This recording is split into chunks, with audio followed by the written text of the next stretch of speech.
So what are the changes that have taken place in the discipline of public administration from 1887 till now? That is what is called the evolution of public administration. In United Kingdom, recently an issue had become very controversial. What is it? The Prime Minister had taken army helicopter to travel from one place to another place. It was reported by the newspapers, front page headlines. How dare Prime Minister misuse his powers?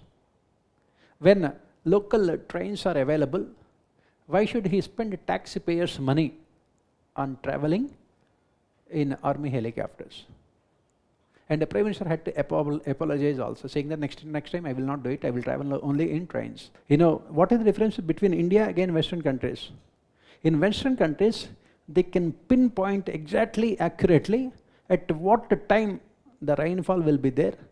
They can also tell us exactly what will be the quantity of the rainfall, intensity of the rainfall, and the duration of the rainfall also. In India, we have not yet developed that one. That's the reason why we are witnessing cloud burst, and the governments simply could not do anything because they don't know. And after receiving 20 centimeters of rainfall, then the government says that we never expected it. You can expect it definitely using AI.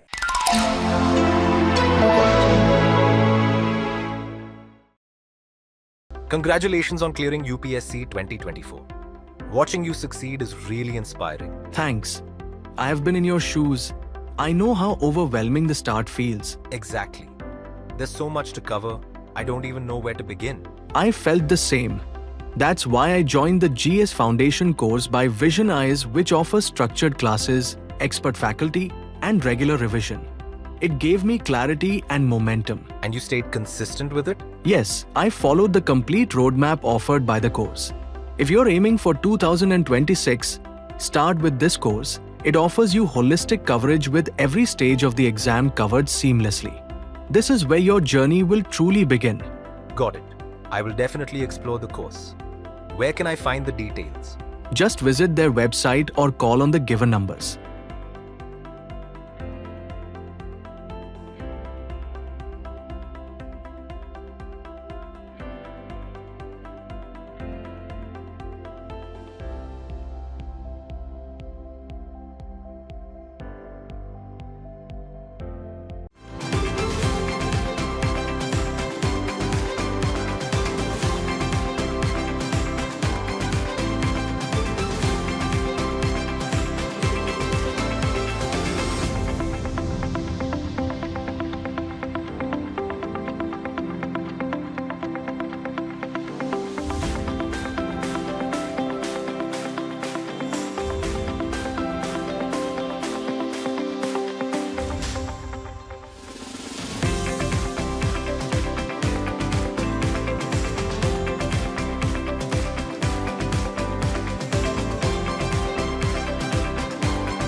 So good morning to all of you. So today we'll be looking at this optional public administration. What is the significance of this optional, and what is the syllabus, what are the sources, and how we are going to proceed with this optional, and what are the other important aspects of this optional is what we are going to look at today. So let us start with this one.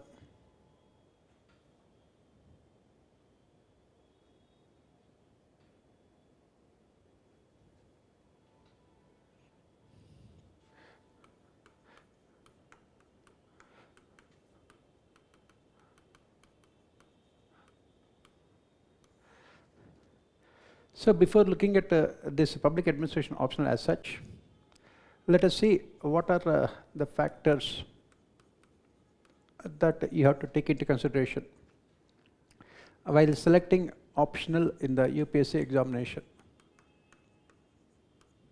Please remember, in all the optionals, the success rate will be the same, around 8 to 10%. In the UPSC main examination, in all the optionals, the success rate will be the same.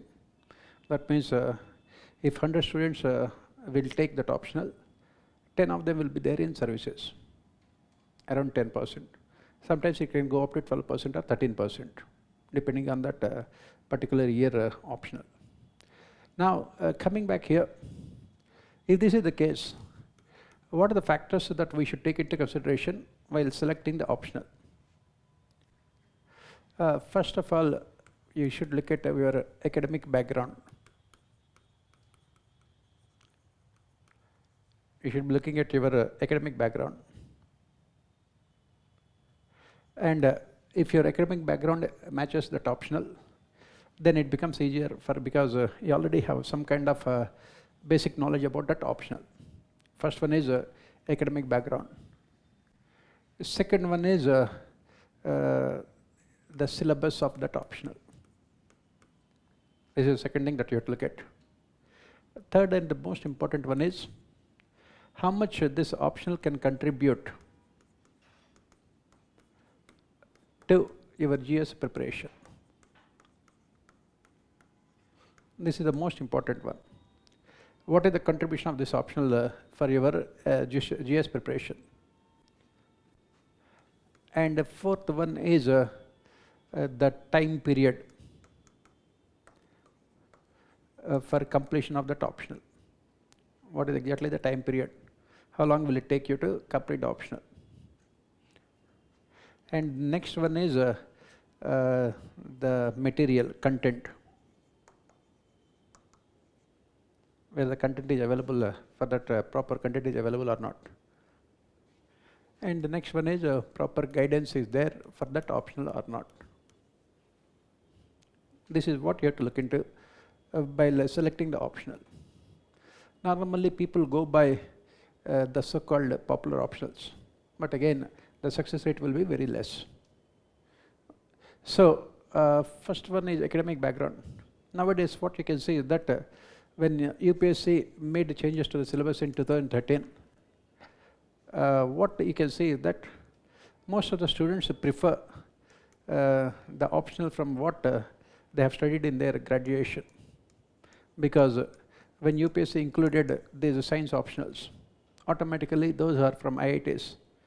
They prefer what they have studied, whether it is mathematics or physics or chemistry or electrical engineering or civil engineering, like this, they will be selecting those optionals.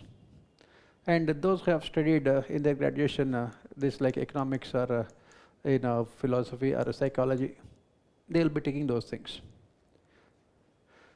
Apart from this, there are some generic optionals which are nowadays very popular. Basically, generic optional like sociology. Anthropology requires a little bit of knowledge of science, biology, or even history.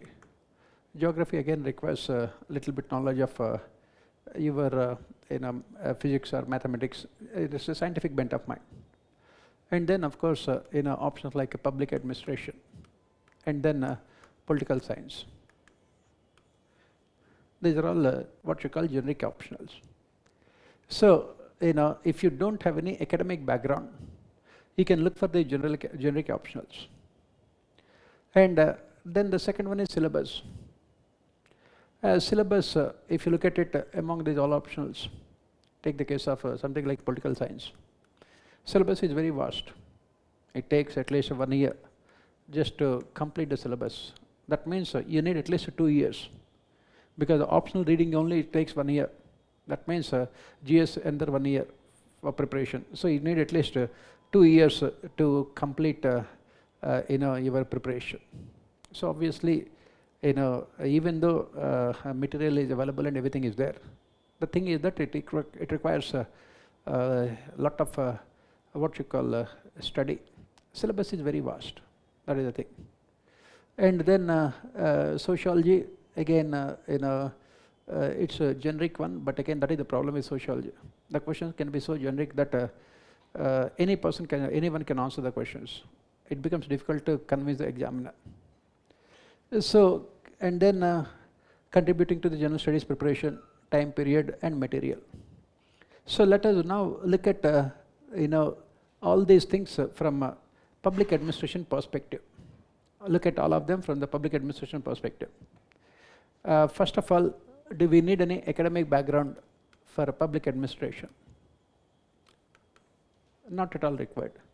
No academic background is required for a public administration. There is absolutely no academic background that is needed for public administration. And if you look at the last 20-25 years or so, who got top marks in public administration? Those who are from engineering background. They are the ones who scored top marks in public administration. So you don't require any academic background as far as the optional is concerned. Come to the syllabus of public administration. In general, the syllabus is can be completed maximum in 4 months' time. Of all the optionals that you have, this optional is very less in terms of the syllabus. You can maximum 4 months' time. If you have classes for 5 days a week, and then maximum you will be completing in 3.5 months' time, or maximum 4 months. So it does not require much of time. As I said, this public administration is a branch of political science. That means political science people will be reading the entire public administration, and apart from that they will be reading at least 3 times more than what is there in the syllabus of public administration. The syllabus is very, very less. As I said, it is only 1/4 of political science optional. Second, the next one is its contribution to general studies. What is its contribution to general studies? If you look at it, in public administration, if we have around 100 classes, maximum 100 classes, otherwise it will be 80-90 classes only. If you have around 100 classes, 80 classes, the syllabus is exactly what you have in general studies. Only 20 classes syllabus is exclusively public administration. Remaining 80 classes is only general studies.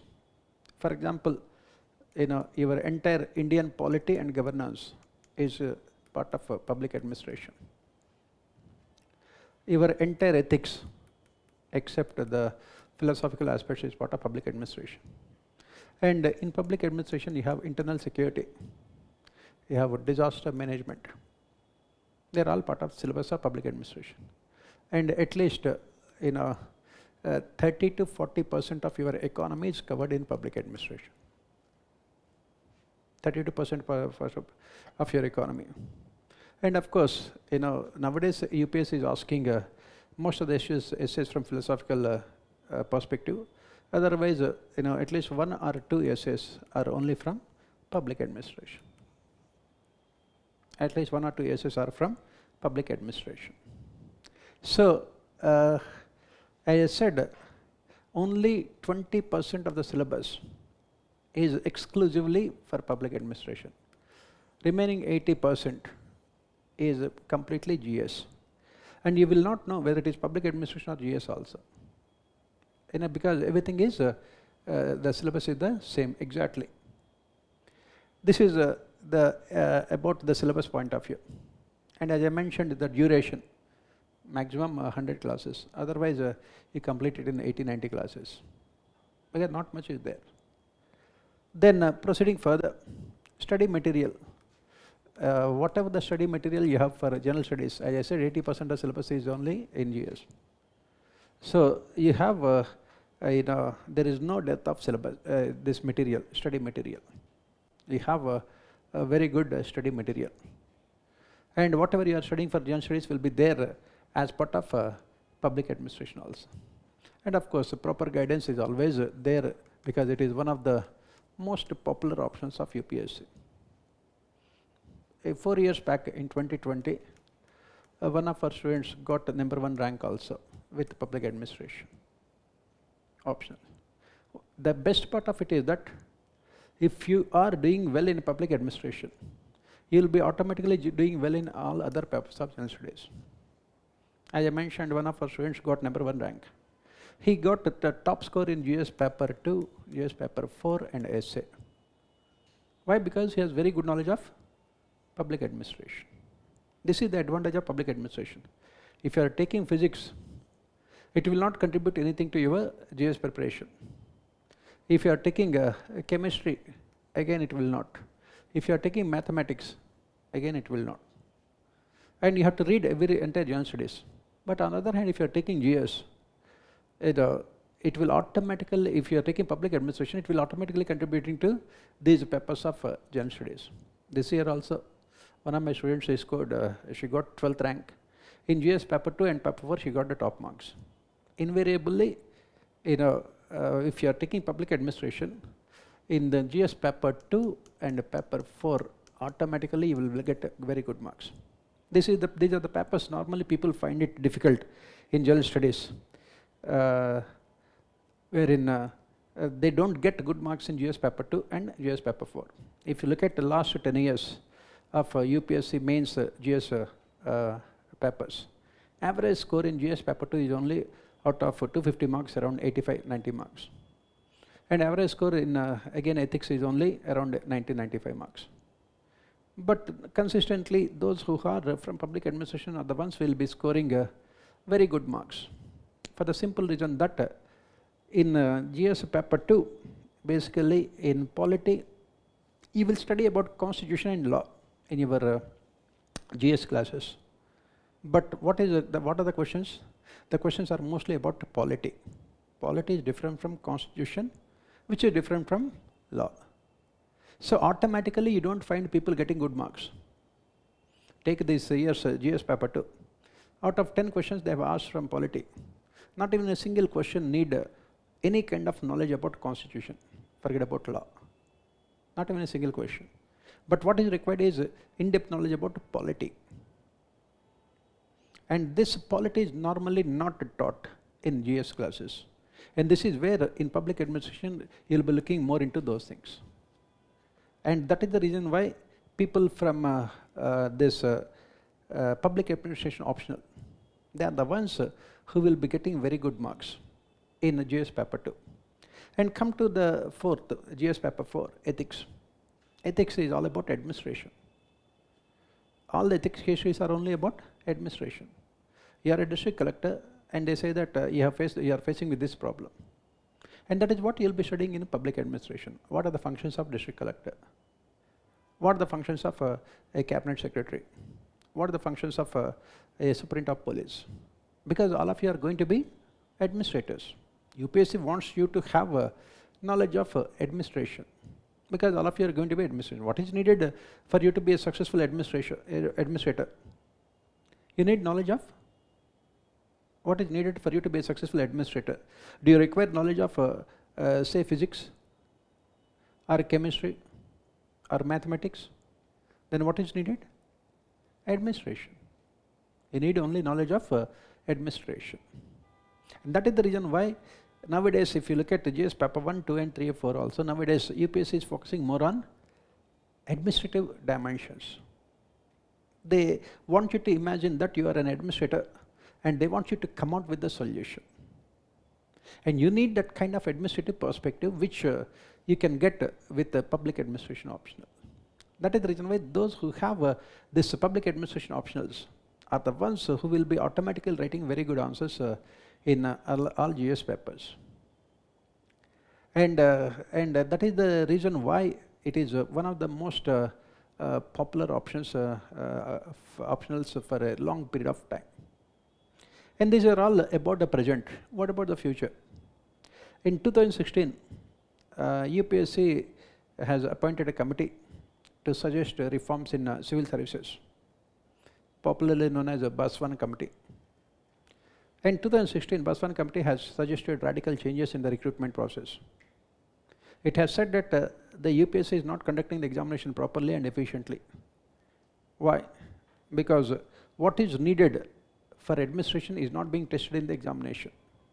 When you are going to be administrators, they should be tested only on what? Administration. So that is the reason why it has suggested that these optionals are not serving any purpose. If you are taking a philosophy optional or a Tamil literature, in what way it is going to help you? If you are taking a physics or chemistry, how it will help you to become a good administrator? That is when it is suggested that is when they have suggested that there must be radical changes, and they have recommended removal of optionals. And this year in April, March, April, when budget session was going on, a member of parliament had asked the minister for personnel, when are you going to implement the Baswan committee recommendations? Because the committee recommended in 2016, almost 10 years. The government has said that very soon we are implementing the recommendations. And what are the important recommendations of Baswan committee? Remove optionals in the main examination and replace the 2 papers of optionals with 2 other compulsory papers of general studies. What are they? First one is public administration, second one is law. That is what they have suggested. So, we will not be surprised even from next year itself, UPSC will implement these recommendations. Normally, when they made changes in 2011 and 2013, they brought about the changes in the month of October, and to give some time for the people to prepare. So they can be doing it in the next 2 months also. They might remove optionals, and they can make these 2 papers compulsory. Why? Because the committee has suggested that students should be tested on uniform standards. A person who is doing very well in mathematics can score at least 350 marks in mathematics. But is it possible to get those 350 marks in history, even if you write well? So at the end of the day, it is the optional that is deciding the final selection of the candidates. And this is not uniform. Because one optional, in a few years back, a person from Sanskrit literature scored 370 marks in optional, which is equal to all the 4 papers of your general studies marks combined together. So they don't have to score good marks in GS. It is optional that is helping them, Obviously, this is not what we call a proper recruitment process. That is the reason why it is suggested that the candidate should be selected on uniform standards. And that is when Baswan committee has said that let them be tested only on those aspects which are necessary. There is a parliamentary committee that is attached to Ministry of Law, and this parliamentary committee has commented that even senior civil servants are not able to make proper legislations, those who are in the rank of joint secretaries and secretaries. Why? Because to make legislations you require knowledge of law, but they don't have any knowledge of law. Obviously, that is the reason why their ability to come out with better legislations is extremely limited. That is the reason why parliamentary committee has suggested that UPSC should think about making law a compulsory paper. And that is the reason why Baswan committee also has suggested the same. Make this law and public administration compulsory papers. That is what is needed for them to be successful administrators. So not only from the present perspective, under the present examination process, recruitment process, and also from the future perspective also, what do we say here? This optional is very, very important. So if you are writing for next year or maybe for the later next year, because if they remove the optional, you are the one who will be going to be benefiting a lot, because you already have studied it. If they don't remove the optional, still you will be benefiting. Why? Because at least 600, 700 marks of your GS is only about this optional. So this is what it is about the optional, public administration optional as such. And proceeding further, let us now look at the syllabus of this optional. Let us now look at the syllabus of this optional. So this is the syllabus of public administration, paper 1 and paper 2. As I mentioned, only 20% of the syllabus is exclusively about public administration, and rest of it is completely part of your GS papers. It starts with the meaning, scope and significance of public administration, Wilson's vision of a public administration, evaluation of the discipline and its present status, new public administration, public choice approach, challenges of LPG, concept of good governance and new public management. Whenever you are studying any academic discipline, this is what you can say the first topic. What is the introduction to this discipline? What is the meaning of that particular discipline? What is the nature, what are the features of that particular discipline? And what is the significance of that particular discipline? For example, the significance of public administration has been asked at least 7 times in your ethics paper, not 1 or 2. Why public administration is important? It has been asked at least 7 times in your last 10 years of ethics papers. Why? Because the entire development of any civilization depends on the efficiency of its administration. For example, why America is a developed country? Why United Kingdom is a developed country? Why? Because their administrative systems are efficient. Their administrative systems are characterized by what you call the concept of good governance. There is strict implementation of rule of law. And that is the reason why public administration becomes efficient. On the other hand, take the case of the South Asian countries, African countries, Latin American countries. What do we say about them? What do we say about them is that in all these countries, their administration is characterized by bad governance, corruption, inefficiency, unaccountability. And that is the reason why they are not able to develop. Take the case of India. We have so much of resources, the kind of diversity that you can never find in anywhere else in the world. And we have a huge amount of human resources. We have financial resources which are not a big issue, because when you are talking about the third largest economy in the world, so financial resources should not be a problem. Technology we have, but what is the reason why we are not able to develop? For the simple reason that our administration is not efficient. That is the reason why the significance of public administration, very important. That is the reason why I said not 1 or 2 times, at least 7 times in our ethics paper the same question was asked. Significance of public administration. Then Wilson's vision of public administration. Woodrow Wilson is known as the father of public administration. What did he say about public administration? Then after that, evolution of the discipline of public administration.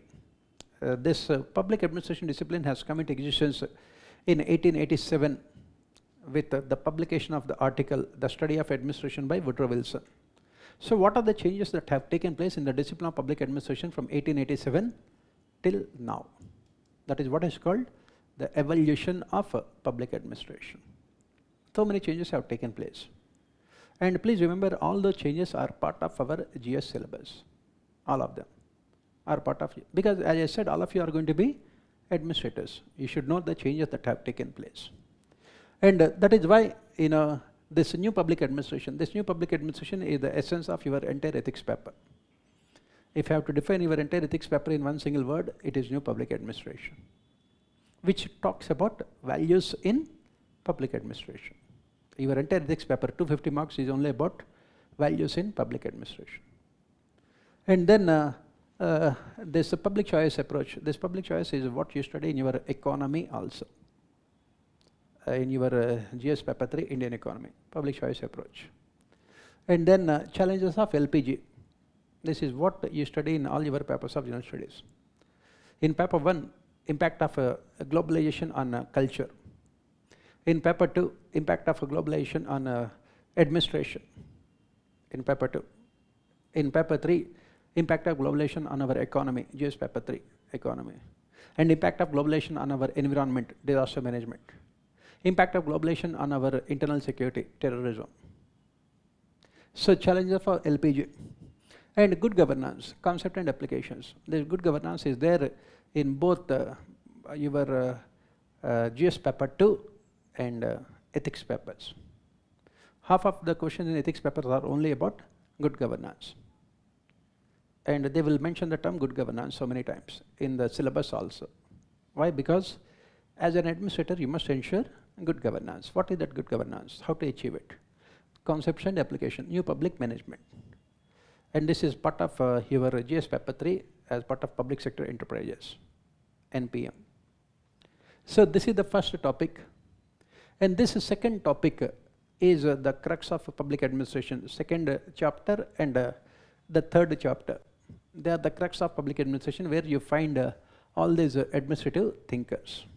As I mentioned, 20 days exclusively public administration, and this is what the chapter. And it starts with scientific management theory and scientific management movement. One of the important thinkers called Frederick Taylor, who had come out with scientific management theory. Then you have classical theory, again given by important thinkers like Gulick and Urwick.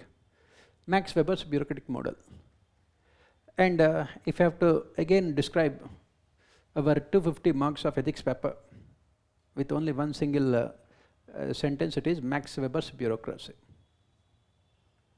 Even this year also, in section A in your ethics paper, out of 13 questions, 12 questions, at least 7 questions are directly related to Max Weber. And that is the reason why those who have a public administration optional will be doing well in ethics paper, because you need conceptual clarity. Automatically, once you have that conceptual clarity, you can use your abilities to apply those concepts to present day administration. India, like other countries around the world, has adopted a Weberian bureaucracy. So the questions will be about what are the major problems with the Weberian bureaucracy, and why Weberian bureaucracy has become inefficient. What are the reforms that need to be implemented in Weberian bureaucracy, which is what we call civil services reforms, a topic which is there in our governance also. So this person Max Weber and post-Weberian developments is what the crux of our entire ethics paper. Then dynamic administration, MP Foley. MP Foley is one of those important thinkers for your general essay. Some of her statements are taken, and given as topics in your general essay. Her statements are given as topics in your general essay. One of the most important thinkers, MP Foley. Then Chester Barnard, another important thinker.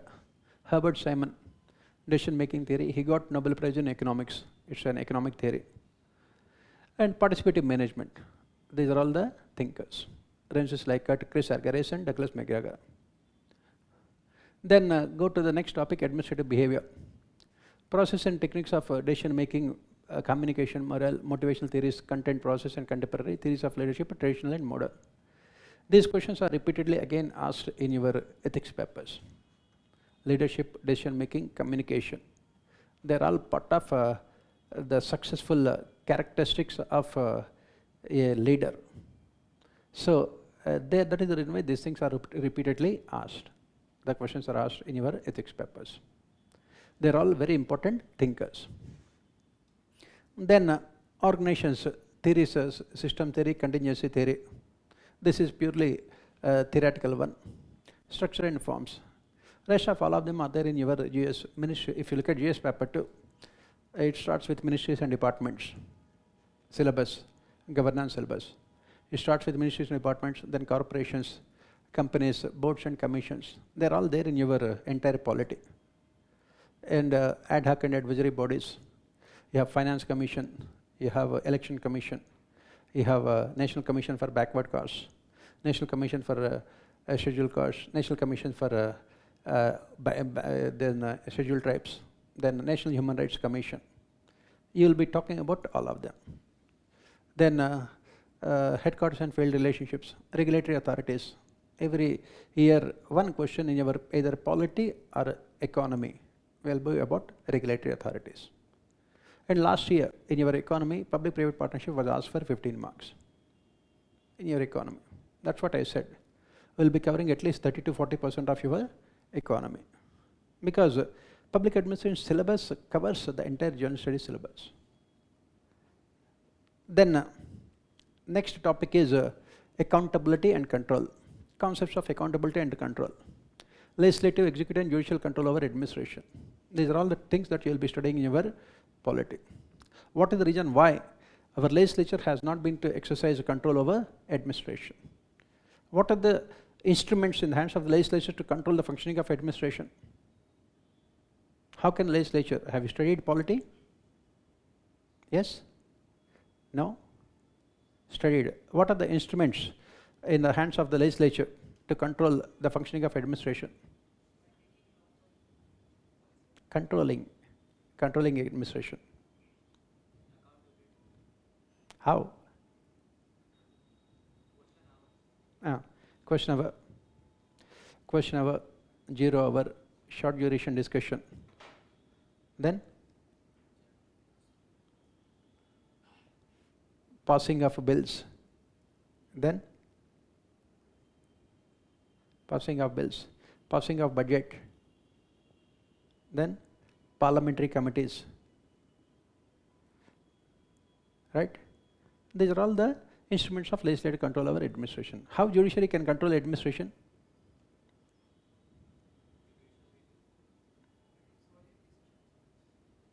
How judiciary can control? Through writs. 5 different types of writs are there. Habeas corpus, mandamus, then certiorari, then quo warranto, then prohibition. If you are good with your polity, you are automatically good with your Indian administration. A reverse is also true. If you are good with your Indian administration, you will automatically be doing very well in polity. That is what you have to remember.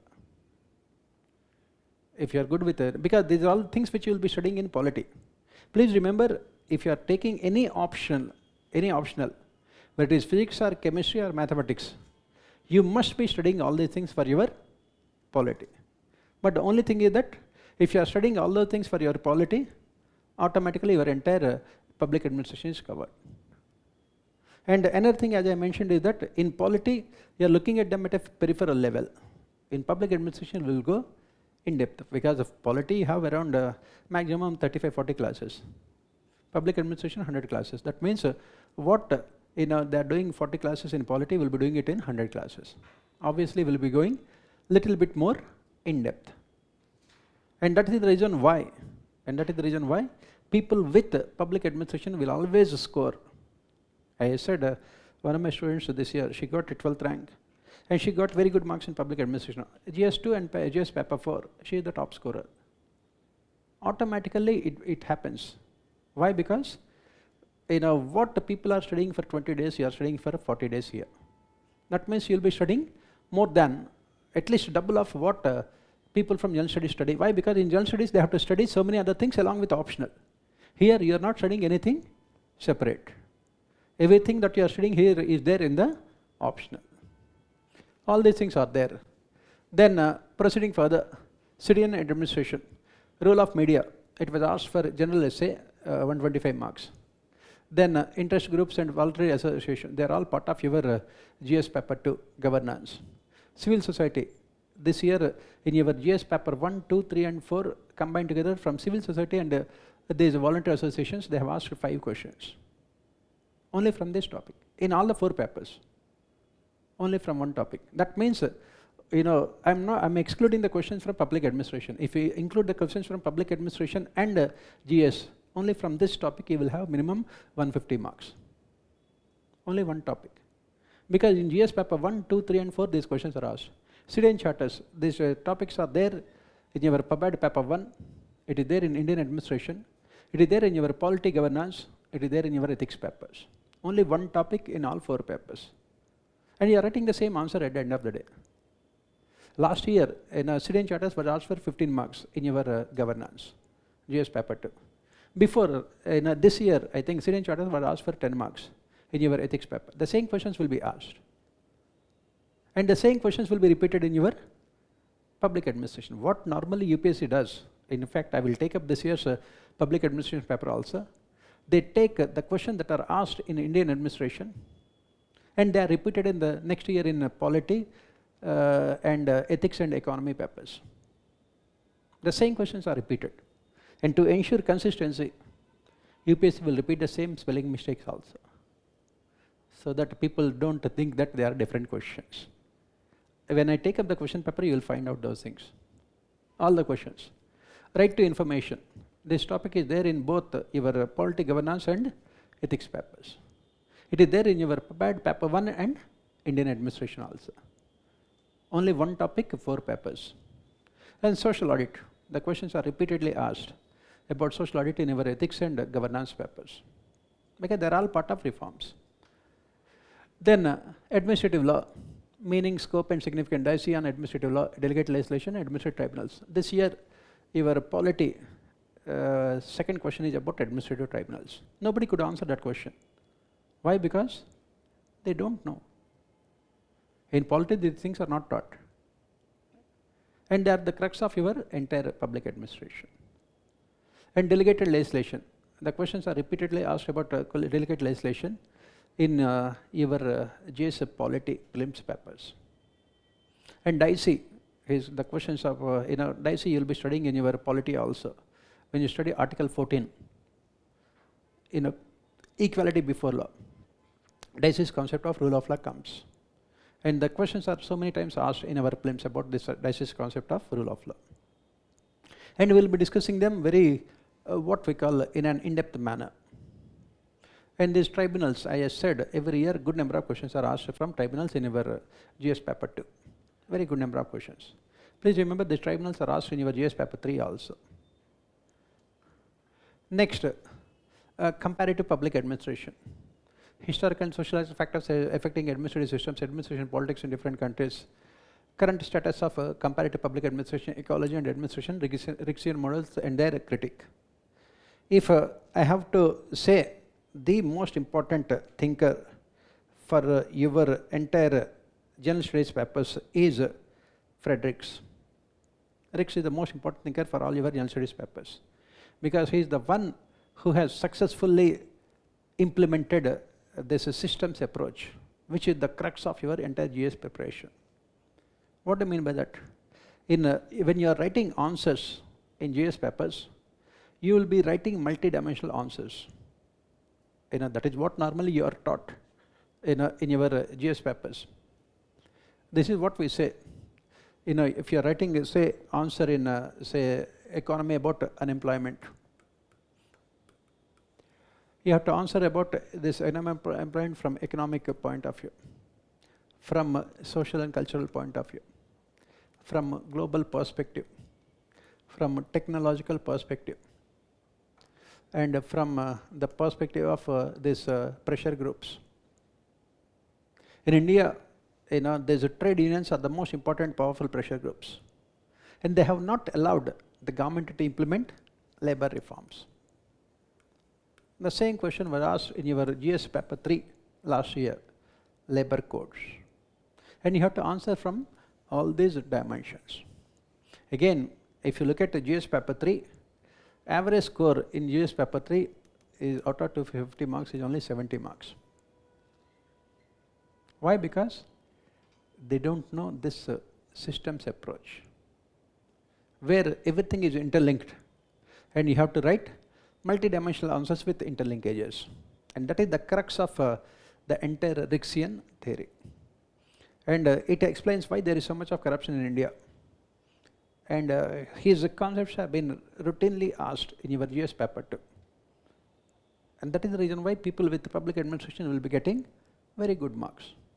Why? Because others will not be writing those answers, multi-dimensional answers. For example, take something like a uniform civil code. If you are writing about uniform civil code, you have to talk about constitutional dimension, you have to talk about legal dimension, you have to talk about gender dimension, you have to talk about economic dimension, you have to talk about political dimension, you have to talk about administrative dimension, and you have to talk about global dimension. And this is what is called a systems approach. Writing from all dimensions. And that is the reason why people again, as I said, with public administration optional are the ones who can be writing this kind of multi-dimensional answers. Thanks to this person, Fredericks, a very important thinker. Then proceeding further, next topic is development dynamics. Please remember this topic is there in all your 4 papers of general studies, especially in ethics and social issues and other. Economy, it is already there. Concept of development, changing profile of development, anti-development thesis, bureaucracy in development, state versus market debate, impact of liberalization on administration in developing countries, women and development, self-help group movement.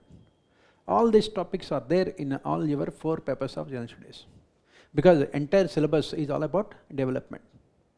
How to ensure development, how to ensure rapid economic growth and development. From economy, every year they are asking around 10 questions. Sorry, 8 questions in economy in your GS paper 3. All those 8 questions are only about one thing, that is inclusive growth. Inclusive growth and development. That is the reason why the questions will be about agriculture. The questions will be about infrastructure. The questions will be about women. The questions will be about this sustainable development, ecology. The questions will be about industrialization. So how this development in India has changed over a period of time. Between 1950s and 1990s, we have opted for centralized planning process. That is what we study in our economy. And top-down approach to development. We have given importance to public sector enterprises. When that was a failure, we have opted for liberalization, privatization, globalization in 1990s onwards. What is this impact of globalization on administration, on society, on culture, on economy, on polity, on center-state relations? All those things you will be studying. And of course, the most important topic is women and development.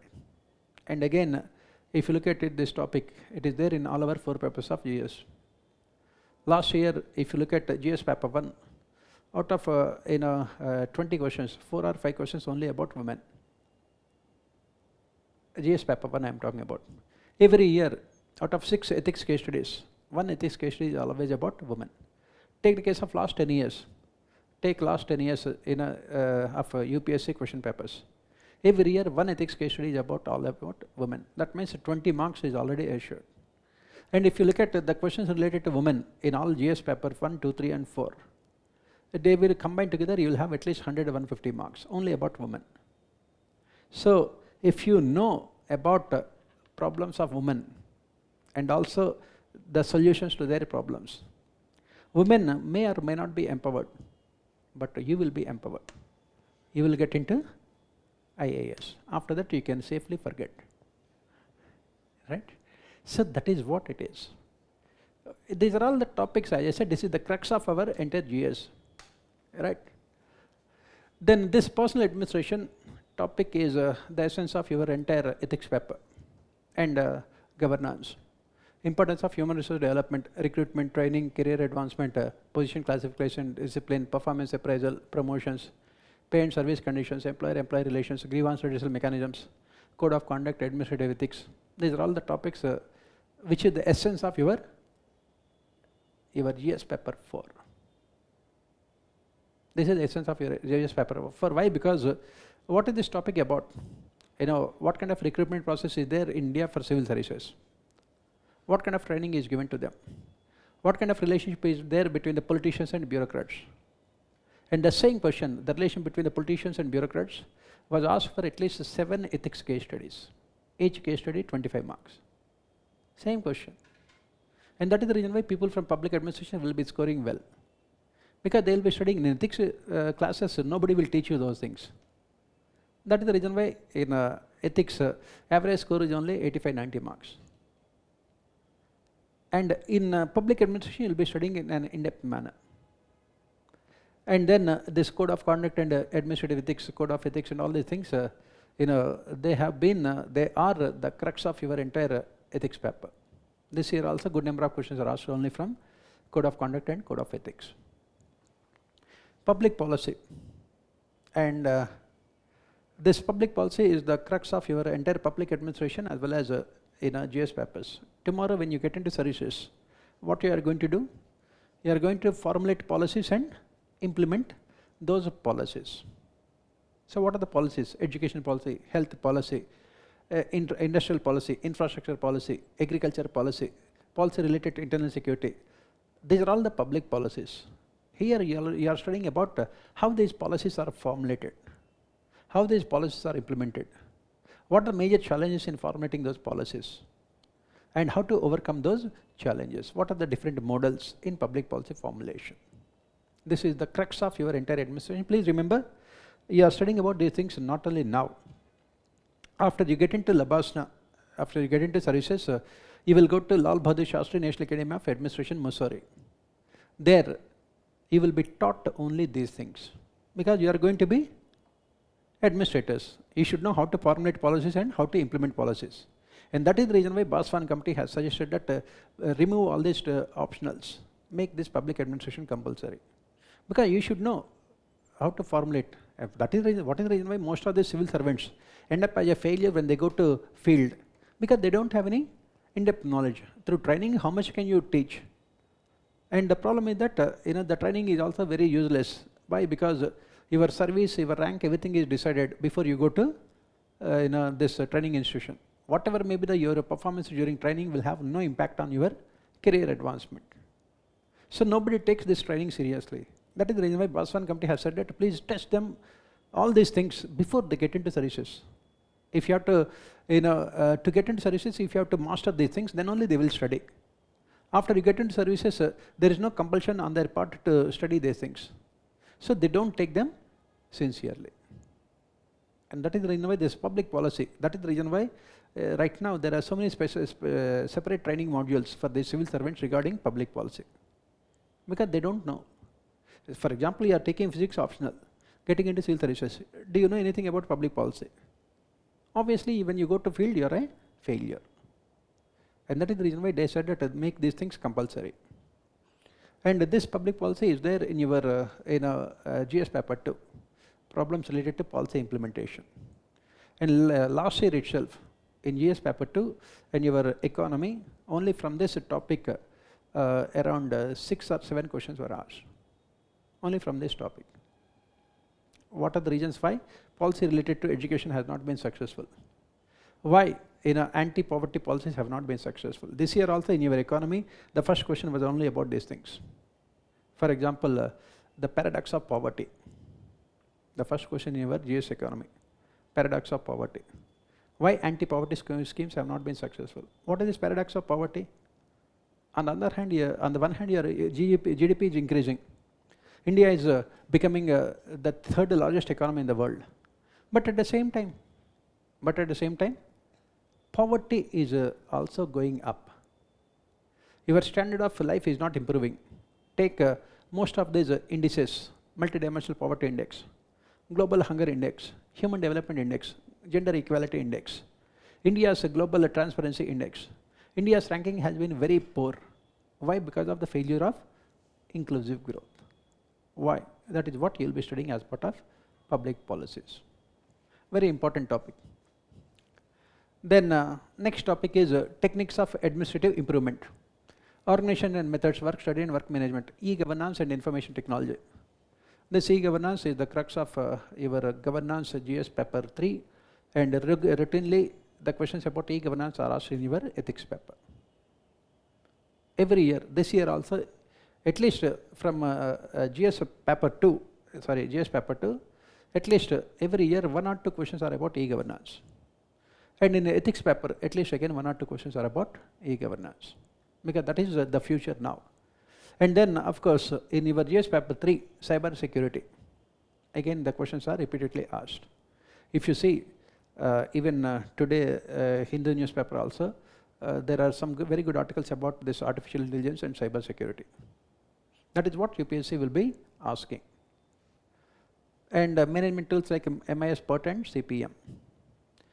Then comes the next topic, financial administration, monetary and fiscal policies, public borrowings and public debt, budgets, types and forms, budgetary processes, financial accountability accounts.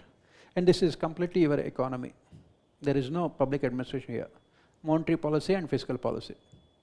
You will be studying in your economy. And but then public borrowings and public debt. The questions are repeatedly asked in your economy. Intragenerational and intergenerational equity with regard to public debt. These questions are repeated. This year also in your GS economy, GS paper 3, the question was about public debt, increasing the debt of the state governments. As I said, when we are doing these topics, there is no public administration, it is completely economy. There is no public administration. We are doing only economy. Then the budgets. If you look at GS paper 3 syllabus, it starts with government budgeting. Different types of budgets. From line item budget to performance budgeting to zero-based budgeting to outcome budgeting to gender budgeting.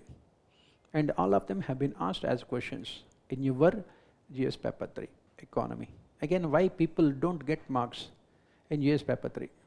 Nobody will teach you the things in your economy, and that is what UPSC will be asking. And that is the reason why these things are very important. And then accounts and audit, CAG. The questions are repeatedly asked about CAG in your GS paper 2 as part of constitutional authorities. Social audit, again the questions are asked. So as you can see here, this is the syllabus of paper 1. Let us come to Indian administration. Again, if you look at the syllabus of Indian administration, it is completely a combination of polity, governance, economy and ethics. Almost every topic in Indian administration is there in your GS paper 2, 3 and 4. Every topic. Starting with evaluation of Indian administration, Kautilya's Arthashastra. Kautilya was asked repeatedly in your ethics paper. One of the most important political philosophers from India is Kautilya. That is the reason why his quotations, his concepts are repeatedly asked in your ethics paper.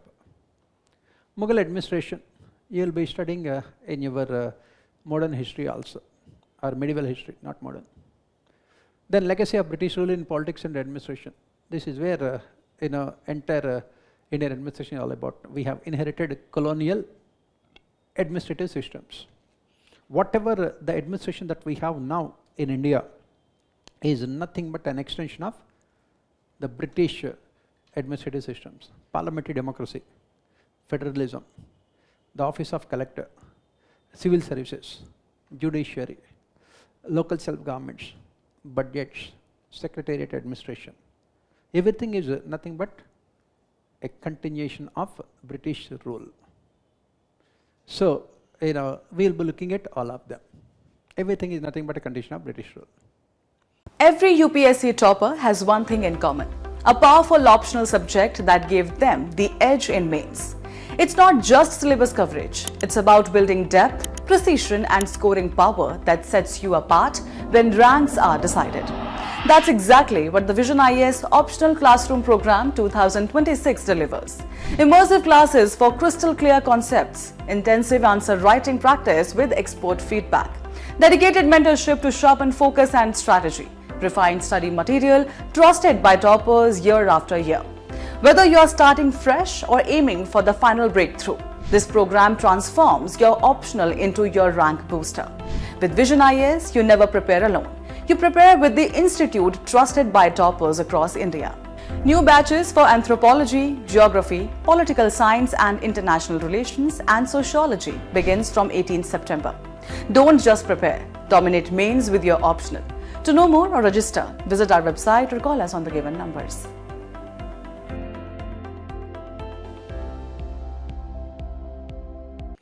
The second topic, philosophical and constitutional framework of a government, silent features and the value premises of our constitution, constitutionalism, political culture, bureaucracy, democracy and development.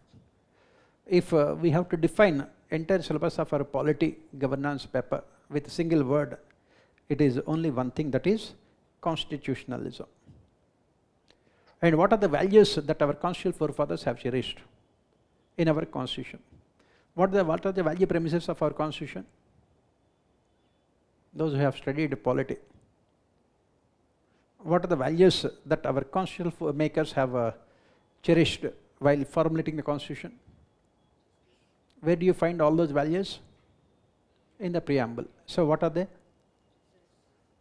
Sovereignty, socialism, secularism, democracy, federalism, then liberty, equality, fraternity, then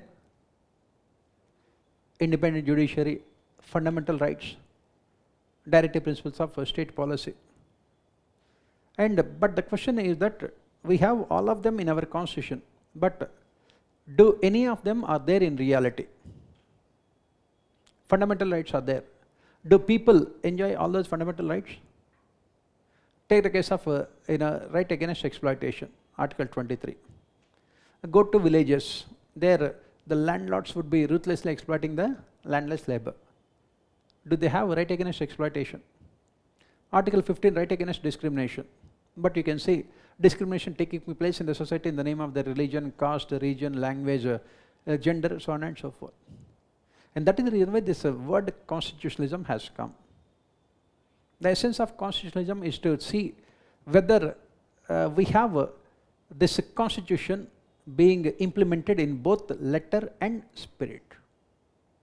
Unfortunately, in India, what we have is constitutional formalism. That means the difference between what is there in the constitution and what can be seen in reality. For example, if you look at it, if you see, for example, according to Association for Democratic Reforms, according to ADR, if you look at it, 48.5% of our MPs in Lok Sabha have criminal records.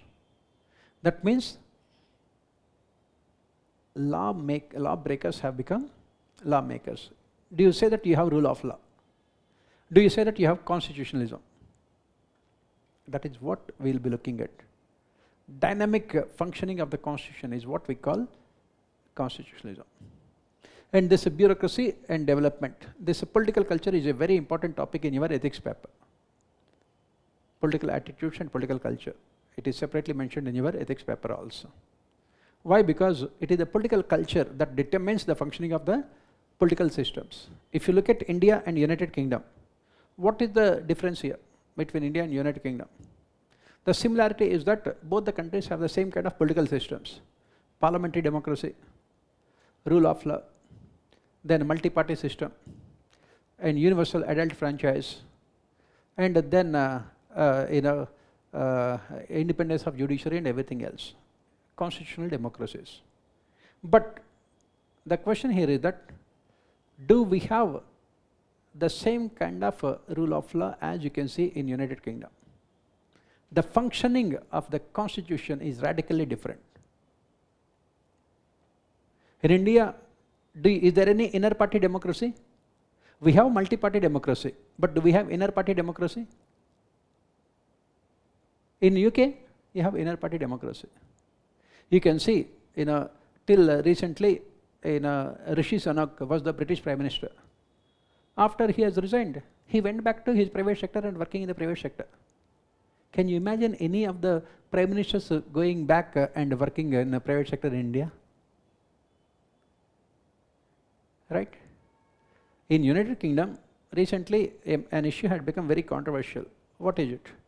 The Prime Minister had taken army helicopter to travel from one place to another place.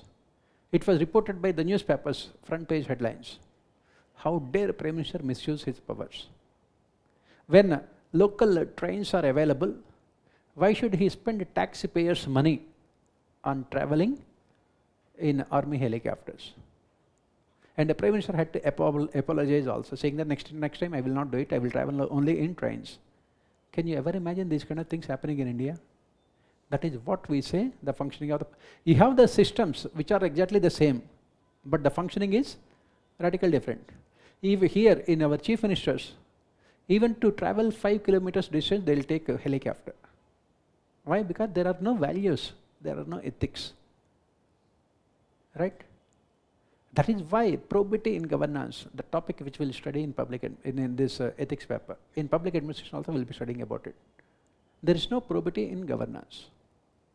When people become leaders in India, they believe that rule of law does not apply to them. They are above the constitution.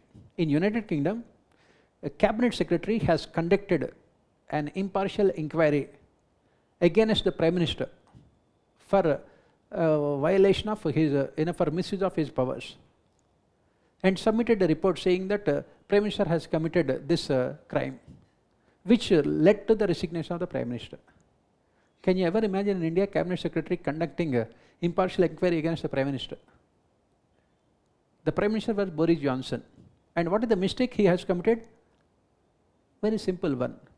When Corona, these regulations were in place, people are not allowed to go outside. Prime Minister had a private party inside his house along with 4 cabinet ministers, because of which the Prime Minister has resigned. Can you ever imagine Indian Prime Minister resigning for this? That is what we say rule of law. That is what we say, rule of law. That's why we say in India we don't have rule of law, we have rule by law. We have what you call democratic feudalism. The moment the leader is elected to positions of power, he acts like a feudal lord who is completely above law. That is why this topic was included, political culture. And bureaucracy development and bureaucracy democracy, both of them are there in your both governance and ethics papers. Next topic, public sector undertakings. Public sector in modern India, forms of public sector enterprises, problems of autonomy, accountability and impact of liberalization. This is a topic which you have in your GS only, Indian economy. Public sector enterprises is a very, very important topic. And since independence, after we have opted for socialism and planned economic development, we have given a lot of importance to public sector enterprises. We have recognized these public sector enterprises are the instruments of growth and development. And we have given complete monopoly to these public sector enterprises between 1950s and 1990s. After that, it proved to be a failure. Then we opted for LPG. How these public sector enterprises started performing after LPG. And these are the things you find regularly in economic survey. Again, as I said, when I do these topics, there is nothing public administration here. It is completely GS economy. Then proceeding further to the next topic, union government and administration. This is the crux of our both polity governance papers and union public administration.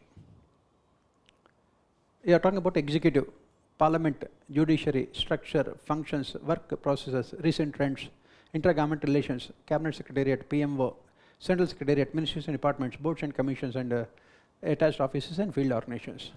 All these topics are there in your polity paper. This is the crux of your polity, union government. You are talking about legislature, executive, judiciary. Out of 10 questions that UPSC asks every year from polity, in your GS paper 2, only from this topic, minimum 3 to 4 questions are asked. This year, they have asked 3 questions, 2 questions from judiciary, 1 question from legislature. So every year, out of 10 questions, only from this topic, they are asking 3 questions. In our Indian administration, they are asking at least 5-6 questions. So one topic combined together, you have minimum 150 marks. Only one topic. In GS and PABAD combined together. The most important topic. Next, plans and priorities. Again, this is completely in your GS economy, planning.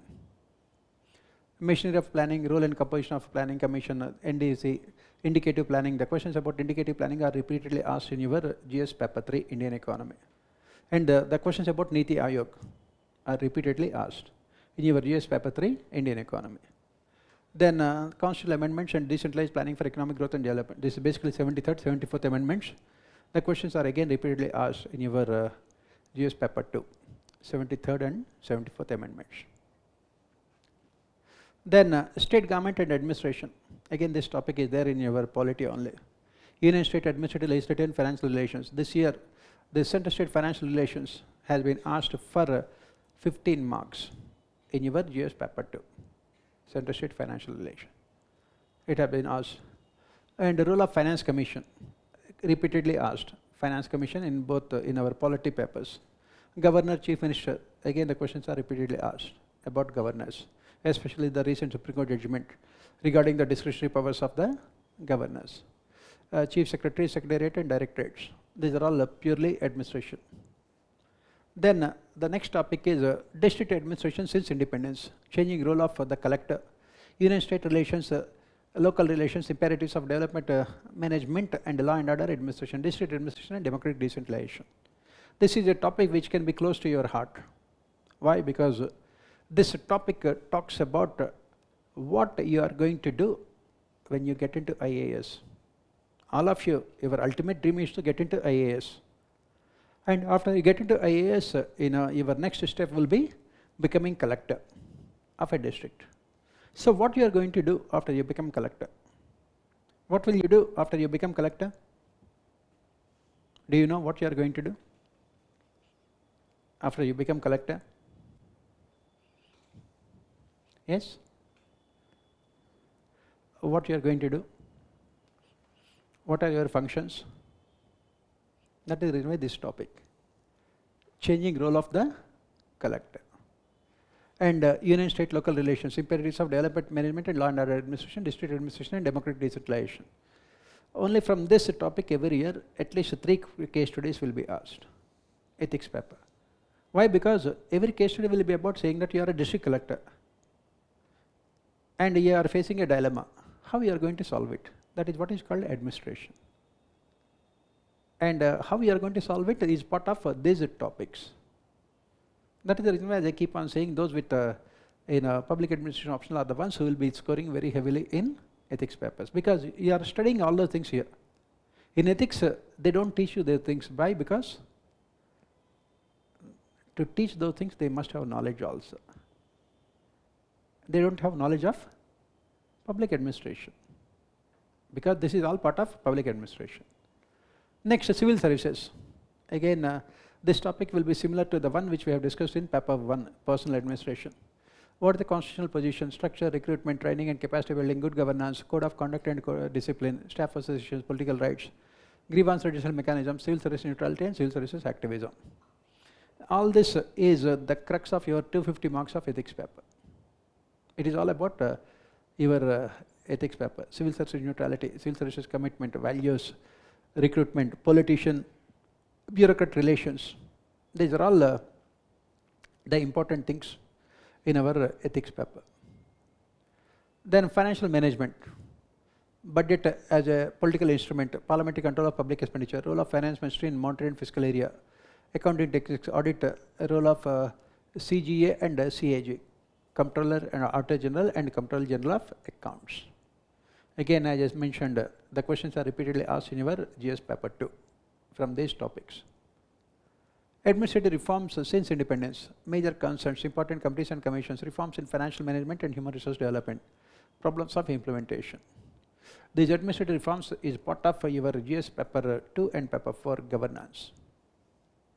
So whenever your ethics case studies are given, you have to write solution as the reforms given by these committees and commissions. For example, we say that there is a politicization of civil services in India. Political executive, the ministers dominating the functioning of bureaucrats.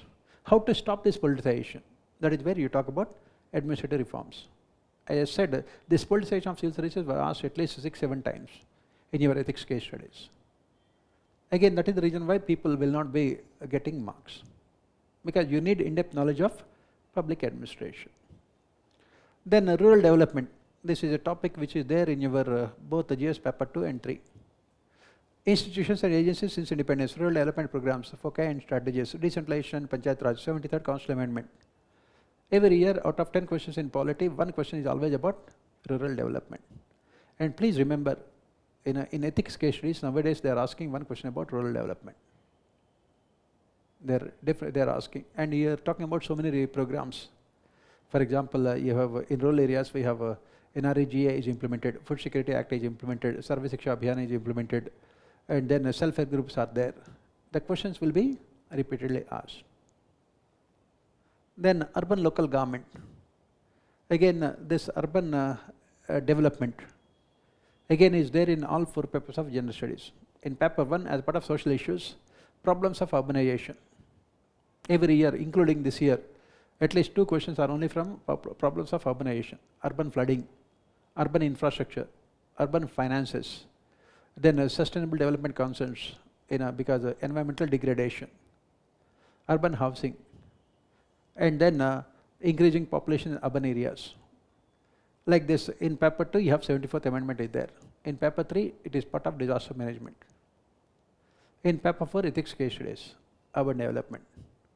So municipal governance, main features, structures, finances and problem areas, 74th amendment, global local debate, new localism, development dynamics, politics and administration with special reference to city management. Very important topic. As I said, we will be spending at least 3-4 days only on this topic because it is there in all our 4 papers of general studies. And as I said, you have to interlink all of them. Interlinkages are very important. Next, law and order administration. This topic, law and order administration, is there in your GS paper 3 as part of internal security. There is a topic called internal security in your GS paper 3. And there you are looking at them. British legacy, then NPC, investigative agencies, role of central and state agencies including paramilitary forces in maintenance of law and order, and countering insurgency and terrorism. This from this topic only 3 questions were asked in your GS paper 3. One question was about Naxalites, another one is about terrorism, another one is about cyber security. Only from this topic in GS paper 3, 3 questions were asked, only from this topic. And then criminalization of politics and politicization of crime, reforms in police. And the last topic, issue areas in administration, values in public services, which is the essence of your entire ethics paper. Regulatory commissions, which is there in your GS paper 2 and paper 3.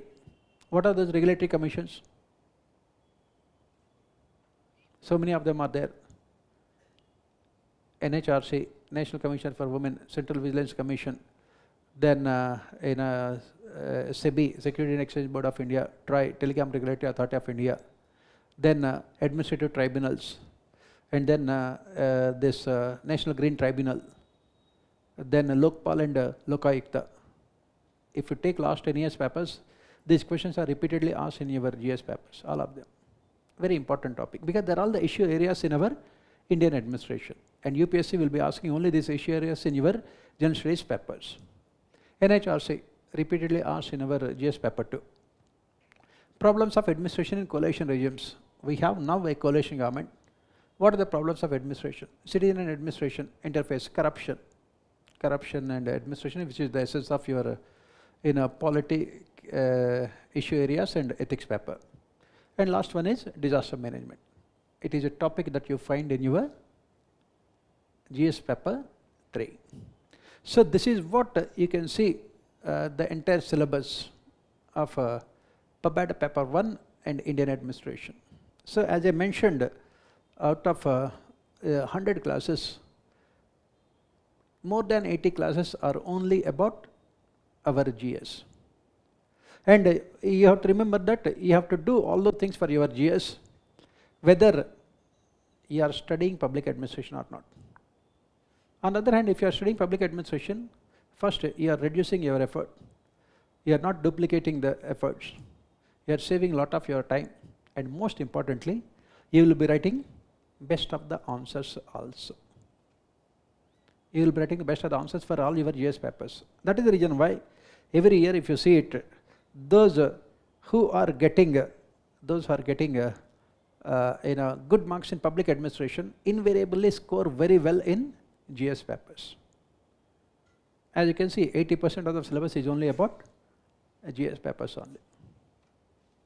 And that is the reason why they are the ones who will be getting very good marks in both. If you are good with your GS, you will be automatically good with your public administration. And if you are good with your public administration, you will be automatically good with your general studies papers. So this is about the syllabus. From this, let us move on and look at the study material. What is the study material?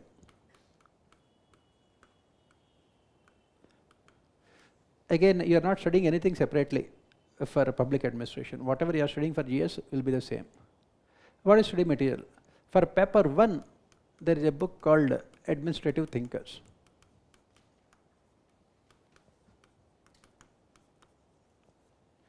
By Prasad and Prasad.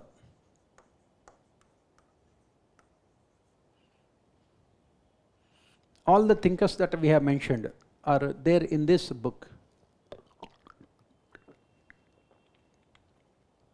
Administrative Thinkers by Prasad and Prasad. Another book, this gives you conceptual clarity. New Horizons of Public Administration. New Horizons of Public Administration by Mohit Bhattacharya.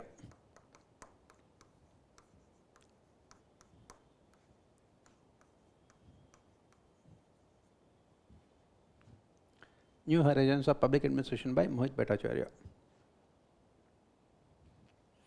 These two are sufficient. You are not studying too many books. In fact, this is the most important one. And these books will not be running into hundreds of pages, maximum 150 to 200 pages, nothing else. Only one book. And New Horizons of Public Administration by Mohit Bhattacharya. Along with this, our notes. Whatever the notes that I will be dictating in the class, that should be more than sufficient. And for rest of all the topics, Indian Administration, paper 2, what are you studying? Indian Polity by Lakshmikant. Indian Polity by Lakshmikant. Indian Public Administration. Indian Public Administration by Rajni Goyal and Arora. Indian Public Administration by Goyal and Arora. Then you have to look at mostly the dynamic aspects. What are the dynamic sources? Second Administrative Reforms Commission has submitted 15 reports. They are very important for us. In fact, they are very important for your general studies papers. For example, there is one report on RTI, Right to Information, Transparency. There is one report on e-governance.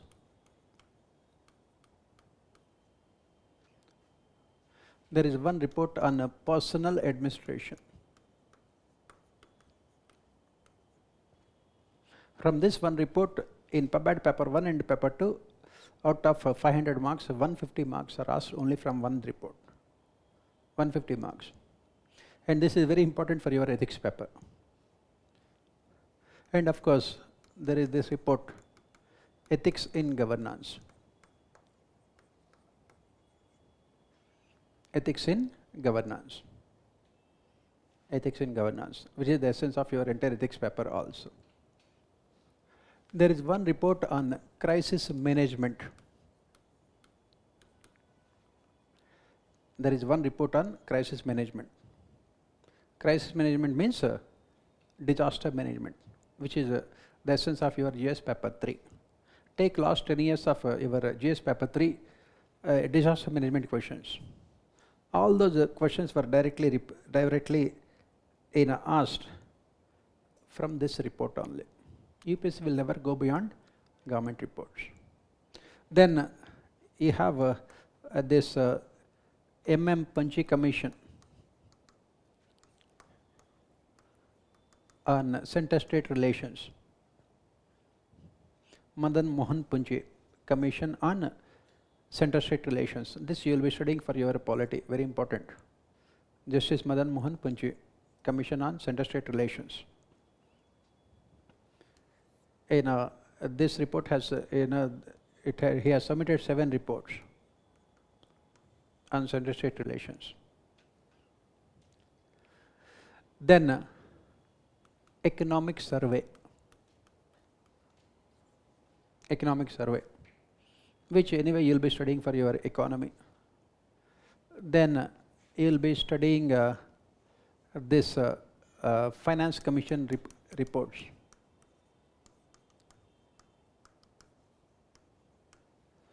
th Finance Commission. Now 16th Commission has been constituted also, Finance Commission reports. Then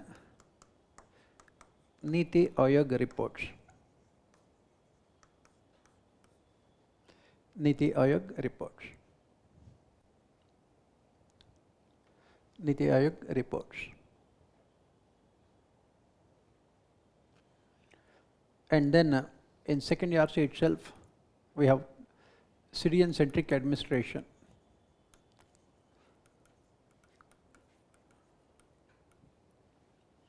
We have a citizen-centric administration. And the report is about the social capital.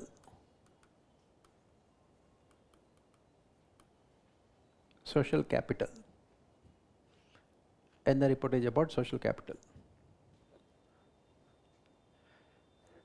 And these are all the reports that you have to go through. But the most important thing that you have to remember is that newspapers.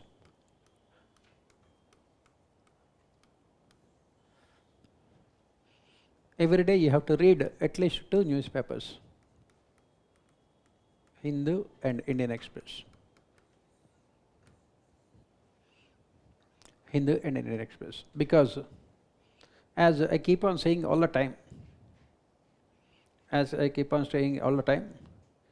your preparation for this examination starts and ends with newspaper reading. For entire Indian administration, at least 70% of paper 1, it is all about newspaper reading. It is only about newspaper reading. Even if you don't read any of those reports, no problem. You can answer all the questions only by reading newspapers regularly. For example, if you look at today's Indian Express always comes out with the explained column. Today's Indian Express is about the role of judiciary in defining the powers of governors and the president. The question is asked, simple. Has already been asked this year also. If you are reading newspapers every day, at least you will find answers to at least 2-3 questions in your Indian administration, polity, economy, everything. Minimum. So, if for your GS as well as optional, first thing you have to do is reading newspapers. After completing the newspapers, if you still have time, read more newspapers. Yes, very simple. Take this year's GS paper 1, 2, 3. There is not even a single question in any of these papers that requires any theoretical knowledge. Any person who is reading newspapers in the last 1 year regularly will be answering those questions in a far better, efficient manner than those who studied all the study material.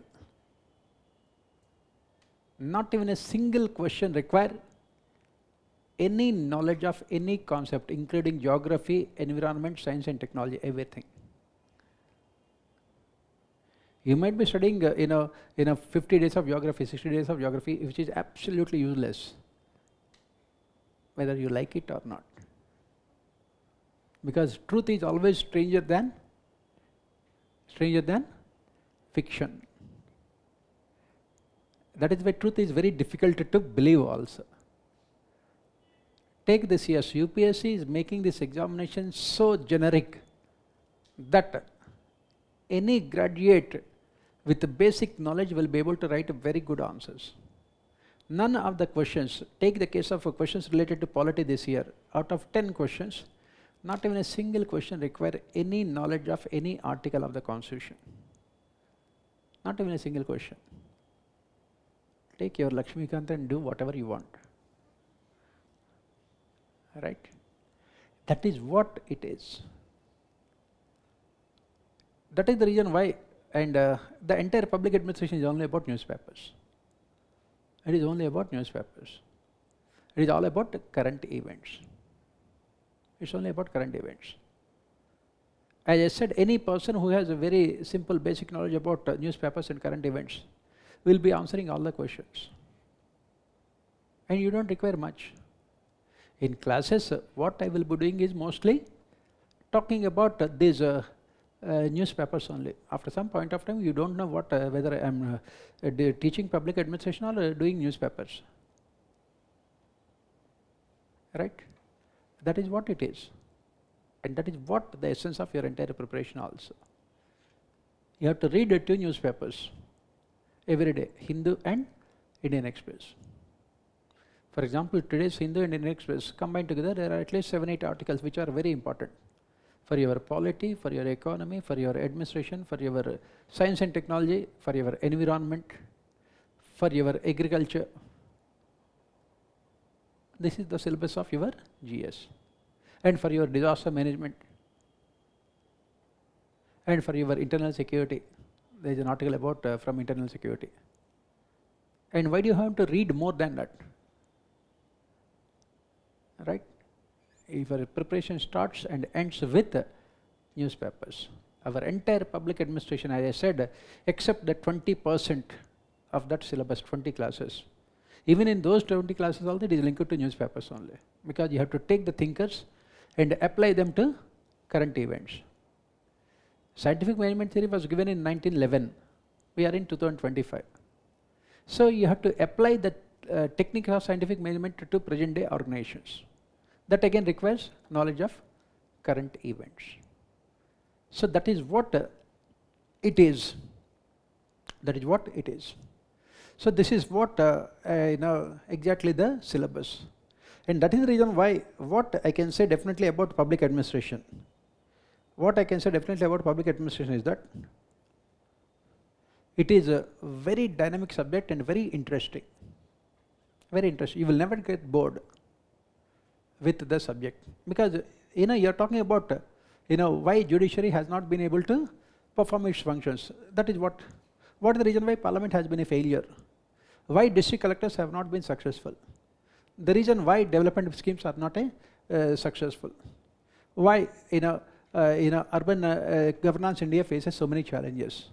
Everything that you see in your day-to-day life is what you can find in public administration. Public administration only deals with the people. Public administration, that means the administration of the people. And that means providing solutions to the problems faced by the people. And that is what the syllabus. And that is the reason why it is what you call current oriented. And whatever you see every day in front of your eyes is what being asked. For example, some of the state governments you can see now are saying that this GST council has reduced these rates, and opposition ruled states are saying that we are losing our revenues. What about revenue neutral taxes? But you should know what is revenue neutral tax. That is what is public administration. And look at, say, Punjab has said that we want 50,000 crores and central government gave us only 16,000 crores for disaster management. That is what public administration. One of the major issues in center-state relations is disaster relief. Opposition ruled states say that they have been penalized by the central government because they were ruled by the opposition parties. The government will only benefit those states which have double engine sarkar, the same political party ruling. Politicization of civil service, politicization of center-state relations. The questions are asked. And you can see governors of some of these opposition ruled states are creating so much of problem for the opposition ruled states. Take the case of Tamil Nadu. Take the chief minister and the governor. India and Pakistan can come and play a cricket match, but not Tamil Nadu governor and chief minister. Right? After Operation Sindhur, both of them can come and play a cricket match. Can you expect the same thing between Tamil Nadu governor and chief minister? Why not? The questions are asked. Simple. That is what is public administration. Simple. right? And that is the reason why I said it is a very, very interesting subject, because it deals with everyday, day-to-day issues. As I said, I will take up, this year's question paper. You don't know anything about public administration, but you can see, you can answer maximum number of questions also, provided if you have good knowledge of GS. Are you doing GS classes? Right, you must have done something about polity or economy, right? Polity? Not yet started. Okay, very good. Right.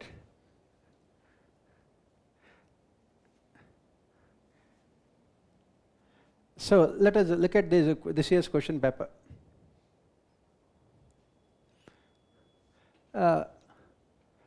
Kautilya's Arthashastra means the science of economics of livelihood of the people. Comment. Every year one question will be asked about Kautilya. These questions are mostly asked again in your ethics paper also, again, because he is one of the most important political philosophers of ancient India. So it is a very direct question. Arthashastra, Artha means wealth, Shastra means science. That means science of wealth. Science of economics, of livelihood of the people. How Kautilya's Arthashastra talks about how the king can maximize the welfare of the people. How the king can ensure that the lives of the people are made better by his policies. That is the reason why we say that Kautilya's Arthashastra is extremely important even for present day organizations also, in the government also. We will be talking about all of them. Kautilya has said that the king should always restrict his revenue expenditure. The king should always have revenue surplus. In economy, this is what we study. And if you look at it in India, what is the problem with our India? We have such huge amount of revenue deficits. And since we have such huge amount of revenue deficits, there is not enough money for the government to be spent on capital expenditure. If you are not spending money on capital expenditure, can you ensure rapid economic growth and development? That is what Kautilya has said. And you have to write about these things, linking it to present India. Next, trace the reasons for the limited effectiveness of the Niti Ayog. Niti Ayog, as I said, the same question was asked in your economy for 15 marks, GS paper 3. Same question was asked in your GS economy for 15 marks. Niti Ayog. Why Niti Ayog is not effective? It is not effective because it does not have any powers. Previously, Planning Commission used to have a lot of powers. Right now, Niti Ayog does not have any powers. Mamata Banerjee, she said that she will not attend the meetings of Niti Ayog. Why? She does not need to go to Delhi to have a cup of coffee. She can have it in Calcutta also. Niti Ayog discussion, Niti Ayog is nothing but a coffee club, wherein the Prime Minister, Chief Ministers, who have a lot of free time, come and discuss so many things over a cup of coffee. And after that, they will forget. Because Niti Ayog does not have any powers. When you don't have any powers, can it be effective? That is what a simple reason. Next, in contemporary times, district collectors should prioritize teamwork over hierarchical structures.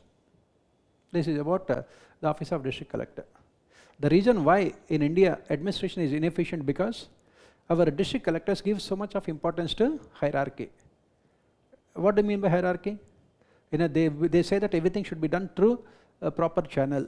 The file should come from the lower level clerks to the head clerks, to the section officers, and then to the sub collectors, to the joint collectors, and to the collectors. When the file is moving like this, when will the decisions be taken? That is the reason why we should move from hierarchy to teamwork. You have to take everyone along with yourself. Why? Because right now, if you look at the district administration in India, we have seen rapid changes. So many institutions have come up. NGOs are there, civil society organizations are there, public-private partnerships is there, media is there, and then the private sector is there. All of them are part of development process. Self-help groups are there, and 73rd Amendment panchayats are there. So you can be successful only when you have teamwork, collaboration, coordination, conflict resolution, communication. That is what is needed. And that is the reason why, as I said, most of our collectors are inefficient. Because they still have this colonial attitude which basically focuses on hierarchy. That is why, changing role of district collector as the topic that we have mentioned. Next, examine the significance of field organizations in enhancing policy implementation of projects like NREGA and Swachh Bharat Mission. These are all the flagship schemes of the government, NREGA and Swachh Bharat Abhiyan. Why they are not successful? Why? Because these programs are expected to be implemented by the line agencies at the field level, at the district level, and they are not efficient. That is the reason why there is so much of corruption. There is so much of inefficiency, diversion of resources, failure of programs. Most of the government, I give you the example of this take the case of NREGA. Since we don't have a proper organizations to implement them, what is happening? There is so much of corruption. The government says that every year they are spending 85,000 crores of rupees on NREGA. But what are the assets that you are creating? Are you constructing any roads? Even if you are constructing roads, the roads will be simply disappearing over, the roads will be disappearing within a period of 1 week or 10 days. Why? Because of systematic corruption. Again, as I said, they are all completely current events. Next, the colonial legacy is responsible for many administrative problems in independent India, as the role of company agents and traders evolved into magistrates, governors and civil servants. As we say, the basic problem that India faces is the colonial attitudes. These colonial attitudes were deliberately inculcated by the Britishers in Indian administration. They believe that they are the masters and they should be treating people as their subjects. District magistrates, that is district collectors, governors and other civil servants. And this is the reason why India is not developed. That is the reason why when Jawaharlal Nehru was asked about ICS, ICS means Imperial Civil Service. He said that this ICS was completely a misnomer. Why? It was neither Indian, because it was serving imperial interests, nor civil, because they never behaved in a civilized manner, nor service oriented. They were not there to serve the people but to rule the people, and that is the reason why they are a failure. Governors, magistrates and civil servants, they all believe that they are the masters and they should be treating the people as their servants. And that is the reason why development administration has been a complete failure. We talk about this colonial attitude in our entire syllabus, and that is the reason why UPSC has introduced the ethics paper in our syllabus. They wanted the future civil servants to understand their role in the development. Why? Because you can be a successful civil servant only when you possess what is called democratic values. Right now what they have is colonial attitudes. That is the reason why this question was asked for 20 marks. Right. Next, this is about center-state relations. Despite the division of subjects, the union government contributes towards the subjects in the state and concurrent list. Discuss its pros and cons in the light of fiscal federalism. Please remember, the same question was asked this year in your GS paper 2. Same question was asked. Center-state financial relations. That's what I told you. UPSC will be repeating the same question. They said that discuss the same in the light of changing center-state financial relations. The question was in your polity governance paper. And this is also about center-state financial relations. And if you are writing both GS papers and optional papers, I think you will be writing first the GS papers and then you will be writing the optional paper. You can write that. Please refer to my answer in GS paper 2, polity governance, section B, question number 11. Give me marks also. God bless you. Because the question is the same, why should the answer be different? If the question is the same, why should the answer be different? I will tell you so many questions like this, right? Next, divergent political interests and financial constraints hinder the spirit of cooperative federalism. Again, the questions about cooperative federalism are repeatedly asked in your polity governance paper, including last year, the same question was asked in polity governance paper. The same cooperative federalism, the same statement. As I said, UPSC will be repeating the questions with the spelling mistakes also in your polity governance papers. Next, while the Constitution offers a strong framework for decentralized and accountable governance, the real test lies in how institutions, civil society and citizens uphold constitutional values in practice. This is the question that is repeatedly asked in your ethics paper. See, this is what I told you just now. What is the difference between India and United Kingdom? They have the same kind of structures. They have the same kind of laws, rules and regulations. They have the same kind of procedures. They have the similar constitution.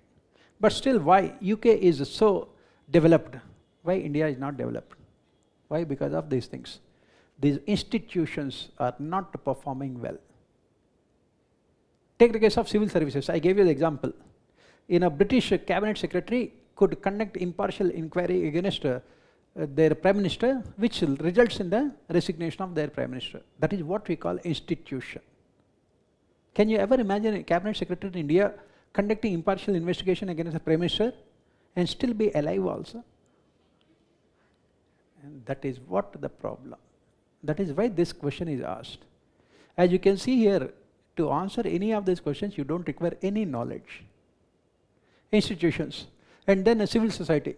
In India, we have NGOs, but most of them, the questions are repeatedly asked. As I said, the civil society, NGOs, at least 5-6 questions were asked this year in your GS paper 1, 2, 3. Our NGOs, civil society organizations, are not effective. They are not making the governments accountable for their performance. And citizens, as I said, in India, how do people vote in elections? What is the political culture we have? How do people vote in elections in India? What are the factors that determine electoral outcomes in India? What are the factors? First one is religion. Second one is caste. Third one is subsidies. Fourth one is reservations. Do we talk about roads? Do we talk about education? Do we talk about health? Take last year's 2024 general elections. You will be surprised to know that our Prime Minister did not talk about either education or health even once in all his meetings. Not even once. He never spoke about either education or health. Not even once. He spoke about religion 100 times. And what about our leader of opposition? He is also not far behind. He did not speak about either religion or, education or health even once.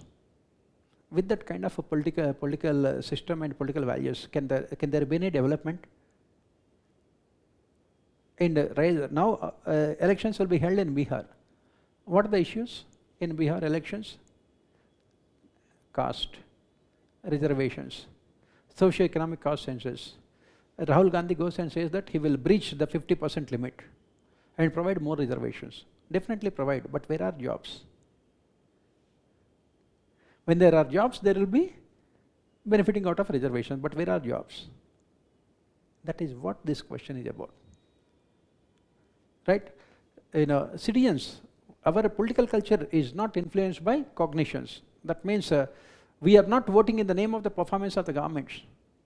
In 2014, before coming to power, BJP made so many promises. Did they fulfill any of those promises? BJP has said that once they come to power, they will make sure that this petrol would be only 40 rupees per litre.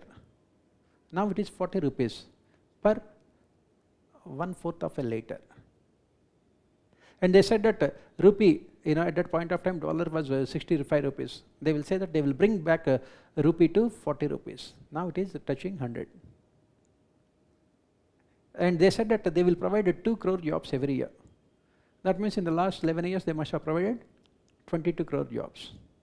Only 2 people got jobs, one president and the other one is vice president. That is what? Do the people vote in the name of these things? That is what these questions are asked. Right? Next, liberalization of Indian economy has forced public sector enterprises to enhance their efficiency, but the effects of these reforms have been a topic of debate. This question related to economy. This liberalization has resulted in many reforms implemented in public sector enterprises, which we will be discussing. But the question that is being asked is that whether they have been effective or not. That is what the question. The same statement you can find this year's in economic survey also. UPSC will be directly taking the statements from economic survey. Next, center-state administrative relations are a matter of debate as constitutional provisions created a strong center. This is what we study in our polity also. When we study in our, what do we say in our polity? Indian Constitution can be described as what? Federal in form but unitary in spirit. Our constitutional makers have deliberately and consciously opted for a constitution which is in favor of a strong central government. That is the reason why you can see that the center-state relations, administrative relations are completely in favor of central government. What do we say about administrative relations? What are the issues in center-state administrative relations? If you look at it, a role of governor, appointment of governor, discretionary powers of governor, all India services, and then this union list, state list and concurrent list, and then the power of the parliament to make legislations under subjects in concurrent list as well as in state list also. If you look at all of them, what you can see only one, that India has a very strong, powerful central government with much weaker states. And that is the reason why if you read the first article of the Constitution, India is described as a union of states, but not a federation of states. Ambedkar himself has strongly opposed calling India a federation of states. That is the reason why if you look at the difference between India and America, what do we say? America is known as United States of America. That means states are part of the country's name.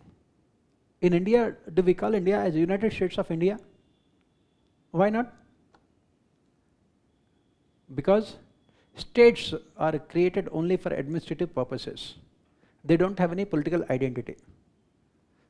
Any state in India can be destroyed, can be created, boundaries can be changed, names can be changed, can be converted from a state to union territory, and union territory to state by parliament with only simple majority.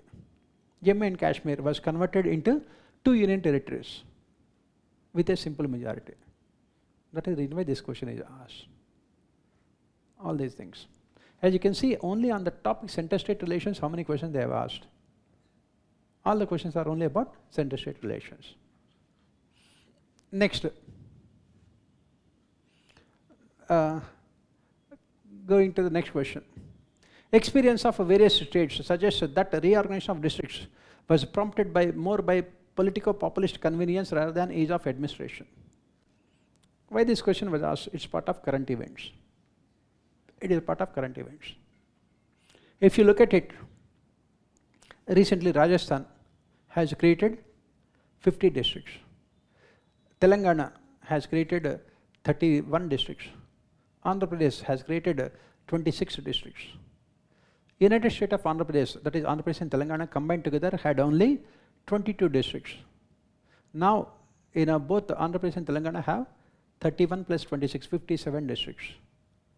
And Rajasthan previously had only around, if I am not wrong, 19 districts. Now they have 50 districts. Why the states are creating so many districts? They are creating so many districts basically for political reasons, to satisfy the demands of the people, not for any administrative efficiency.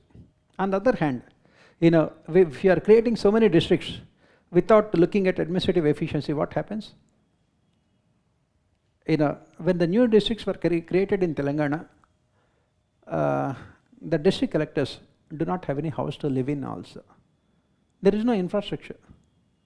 The district collectors were living in rented houses because the government did not create any infrastructure.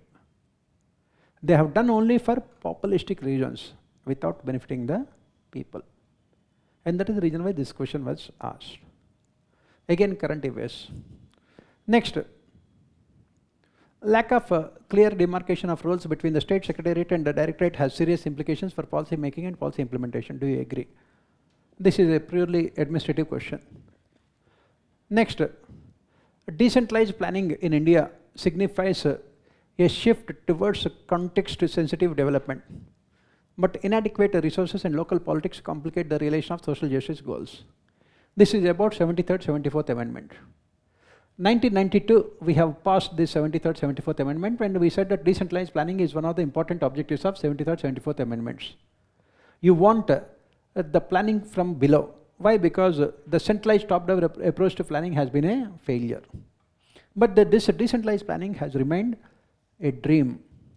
Why? Because, as the question itself, inadequate resources, local politics, lack of finances, functions, these are the things that you study in your rural development and urban development topics. Functions, functionaries and finances, along with the politicization of development process. Again, current affairs question. Next, proceeding further. Low cyber awareness among officials is causing cyber security issues in the administration. This is probably related to e-governance. And cyber security was asked, same question was asked in your US paper 3, internal security. So what is the problem here? These administrators, bureaucrats simply do not have any knowledge about e-governance. And because of which it is resulting in problems related to cyber security. Whenever you are implementing any reform, this is what we say, provide proper training to the officials to ensure the success of reforms. The problem is that most of these officials got into services a long time back. They did not know anything about e-governance. They are not a generation Z. Gen Z is different. Gen Z has a lot of knowledge, right? I think all of you are part of generation Z. And these officials were part of Gen Y and Gen X.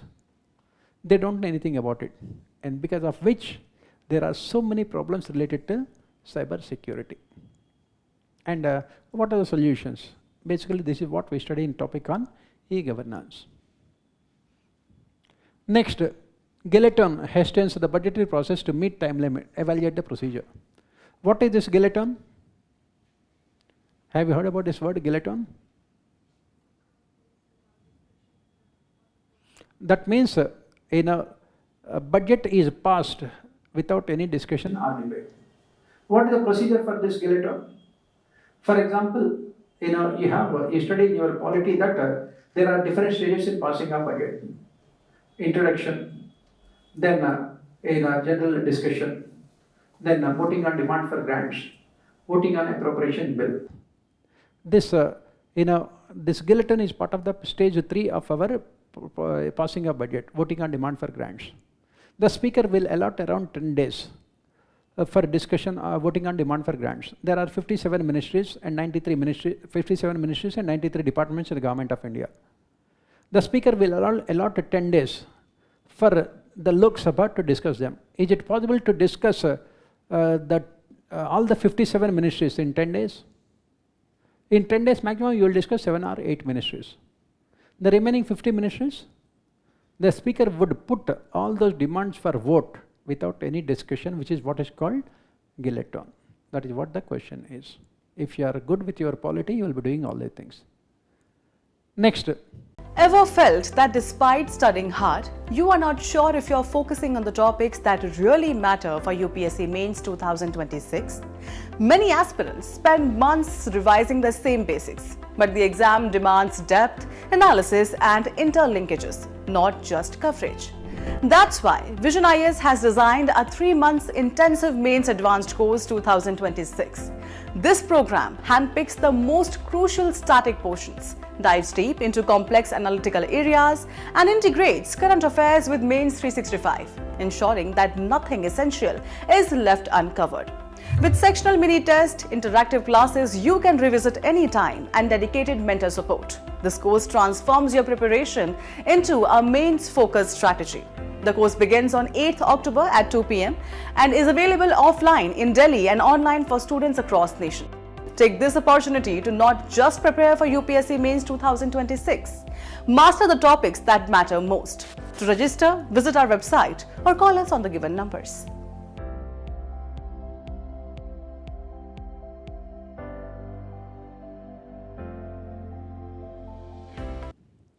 New localism plays a crucial role in empowering the local actors. New localization is part of urban development, very important topic. We will be discussing also. Gram Sabha aims to enlist community participation. Gram Sabha 73rd Amendment. The most important institution at the lowest level in 73rd Amendment is Gram Sabha. What does this Gram Sabha consist of? This Gram Sabha consists of all the elders of the village whose names are there in the Election Commission voters list. anyone who is above 18 years old can be part of Gram Sabha. And what is the essence of this Gram Sabha? This Gram Sabha is the best example of what we call direct democracy, wherein people come together and take decisions. And that is the reason it says that it aims to enlist community participation. Then you have to talk about the problems with Gram Sabha. What are the problems in ensuring participation of the communities? The meetings of Gram Sabha are not held regularly. For example, in 1992, when this 73rd amendment was passed, the size of Gram Sabha was around 2,500. That means 2,500 people can come together and take decisions. Compared to 1992, 2025, 33 years later, population of India has more than doubled. In 1992, our population was around 65 crores. Now we are 140 crores. So the size of Gram Sabha right now is around 25,000. Is it possible for 25,000 people to come together and take decisions? In highly densely populated states like West Bengal, the size of Gram Sabha can be 30,000-40,000 also. Is it possible for 40,000 people to come together and take decisions? Is there any space in the villages to come and take decisions? Is there any space in the villages for them to come together? 40,000 people. The only place in Bengal is, the only space that is available in Bengal is Bay of Bengal. Right? That is where the problem. And that is the reason why these questions are asked. Right? Next. Identify the implementation challenges and issues in a government e-marketplace. This is part of e-governance. The government has come out with this e-marketplace to help the farmers and small traders. What are the issues? Infrastructure, lack of awareness, and a huge amount of distance between the producers and these e-marketplaces. And problems related to still middlemen because of the illiteracy, financial illiteracy of the farmers and the small traders. These are all the issues. Again, these are all practical problems. As I said, administration is all about practical issues. Next, centralized public grievance redressal and monitoring system, CP-GRAMS, does not effectively address the local issues. Give your opinion. Have you heard about the CP-GRAMS? Have you ever filed any kind of a complaint with the government, any department? If you can file a complaint with the government departments with this portal called the CP-GRAMS, which is there in the PMO, and once you file the complaint, they are expected to come out with the solution within maximum 2-3 days. You can file complaint with any ministry or department, any state. Immediately your complaint will be forwarded to that particular state using e-governance. But the problem is that CP-GRAMS has not been able to provide effective solutions to the local problems. Why? Because you are filing a complaint with CP-GRAMS regarding problems in, say, Manipur, in a particular department. So what the CP-GRAMS will be doing? It will be acting as a post office, transferring all these complaints to the Manipur department. And the Manipur department, will they come out with the solutions? There is no accountability. And they will say that the problem is solved even before they look at the problem also. In 99% of the cases, they say that the problem is solved. And that is where the problem is. Right? Next. Do you think Aadhaar initiative has promoted inclusive governance and administrative credibility? Throw light.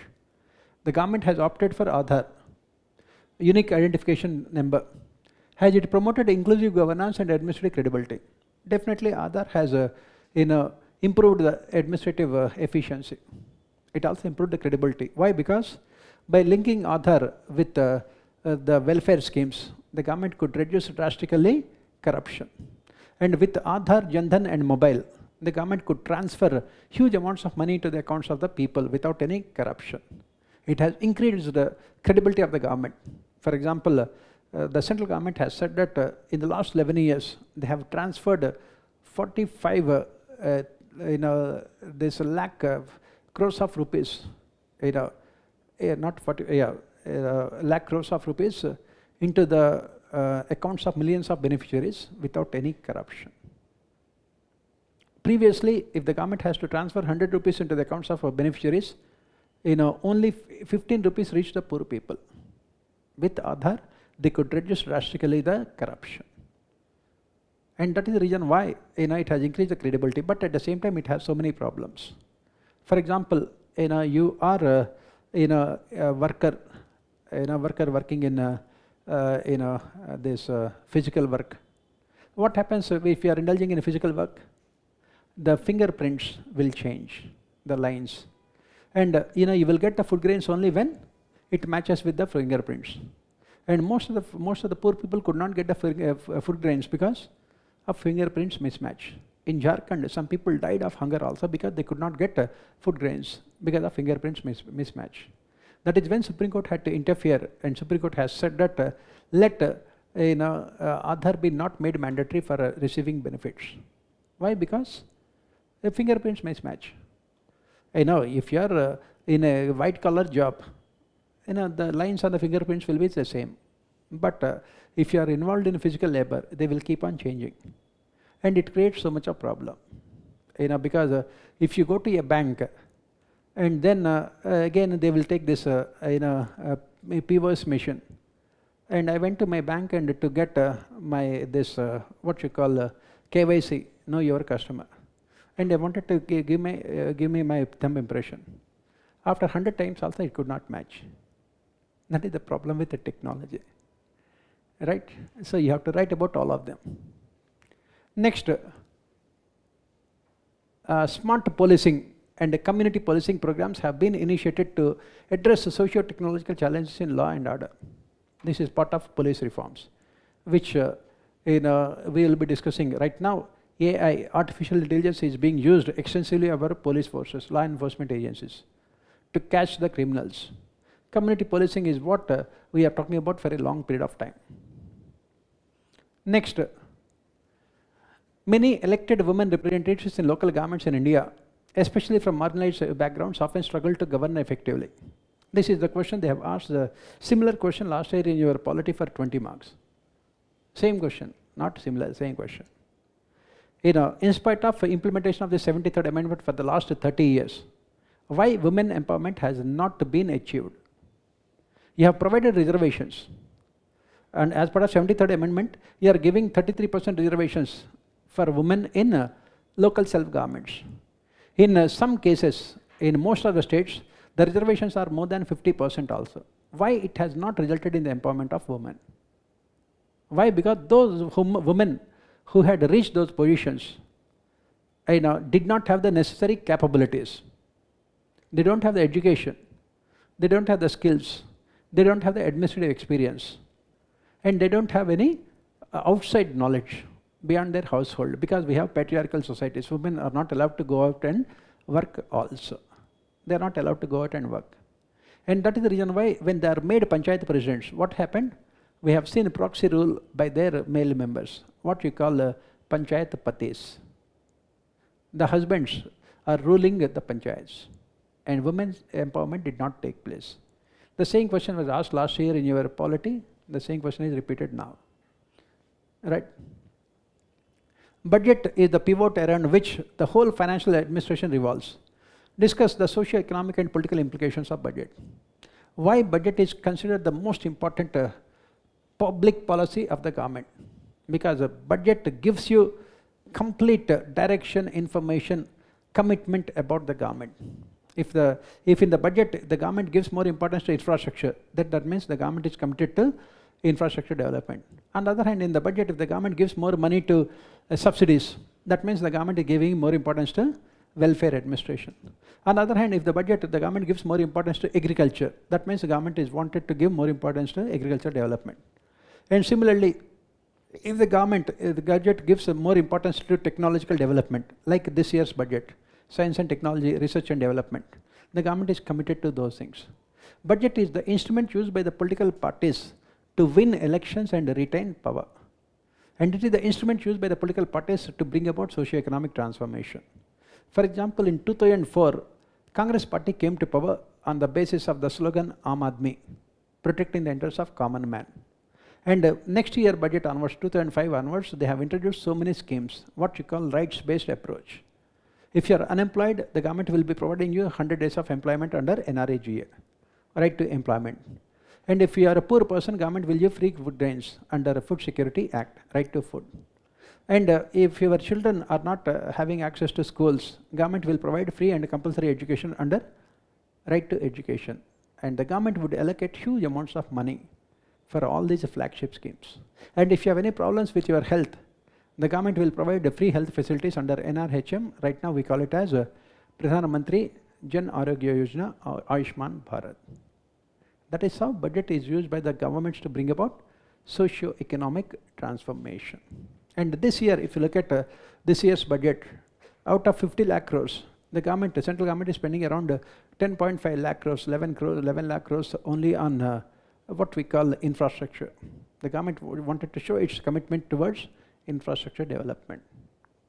And these are all the things which you can write well only when you have good knowledge of your Indian economy. That's what I said, right? Assess the role of government process re-engineering in promoting good governance. Process re-engineering. What I mean by government process re-engineering? Basically, government trying to change the rules and regulations, removing the hierarchies, reducing the number of departments and ministries to make administration more efficient. Because with the technology evolving so fast, unless and until you adopt the technologies, it will not be possible for you to make your administration efficient. That reason why the Western countries are so developed, because they are always ahead in terms of adopting technologies. And that reason why we are not so efficient, because we are not very efficient in terms of adopting those technologies. And that is where this process re-engineering will come into picture. Next, metropolitan cities are providing major portions of national wealth, but their governance is fraught with intricate institutional relationships. As you can see here, the problem with India is that maximum amount of finances for the government comes only from metropolitan cities. Bombay contributes maximum to income tax. And these cities like Bangalore and Chennai contribute maximum to GST revenues. And so is the case with Hyderabad or even Delhi. But the problem is that even though they are contributing so much to the economic growth and development of the country, but their own development is completely neglected. You can see in this the recent monsoon season, almost every city has turned itself into big swimming pools. People are using different modes of transportation. They are using boats, and rich people are using ships, and very rich people are using submarines to avoid the traffic. That is where the problem is. Why our city administration is so bad? Why there is so much of pollution? Delhi, the pollution levels of Delhi are at least 20 times more than what is being generally accepted under United Nations. And why people of Delhi are still alive, nobody knows. With so much of a pollution, how can they still be alive? That means they have also getting corrupted. Even virus, nothing can be doing to them. The government has made people so health effective, right? That is where the problem is. Crime, infrastructure, flooding, unemployment, then these slums, you name it. These are all the problems. That is why this question is asked. Next, training and capacity building represents different scope and objectives. Explain the key differences. The question is that this is about civil services. Civil services training and capacity building. Capacity building means what? You are trying to improve the capabilities of the civil servants. For example, what is the reason why our civil servants are inefficient? They are inefficient because they don't have the necessary capabilities, either in the form of skills, knowledge, or in the form of values and attitudes. And that's the reason why this capacity building is a specific part of training which identifies the weaknesses and comes out with the solutions. Whereas training is a more generic term which is given to the civil servants when they get into services to make them familiar with the organizational structures and procedures. And that is the reason why we have, the government has launched this scheme called Mission Karmyogi with focus on capacity building. That is what we will be writing. Next, AI, artificial intelligence, has emerged as an innovative tool in disaster management. Illustrate with examples. As I said, technology. Where do you find artificial intelligence in disaster management? Where do you find artificial intelligence in disaster management? All this is current events only. If you are reading the newspaper, you will come to know them. Where do you find artificial intelligence in disaster management? Weather monitoring systems. Yes. What is the difference between India again Western countries? In Western countries, they can pinpoint exactly, accurately at what time the rainfall will be there. They can also tell us exactly what will be the quantity of the rainfall, intensity of the rainfall, and the duration of the rainfall also. In India, we have not yet developed that one. That is the reason why we are witnessing cloud burst. And the government simply could not do anything because they don't know. And after receiving 20 centimeters of rainfall, then the government says that we never expected it. You can expect it definitely using AI. Using AI. Similarly, take the case of droughts and famines. If the government can expect the movement of this clouds, basically this we are witnessing nowadays this El Nino and La Nina.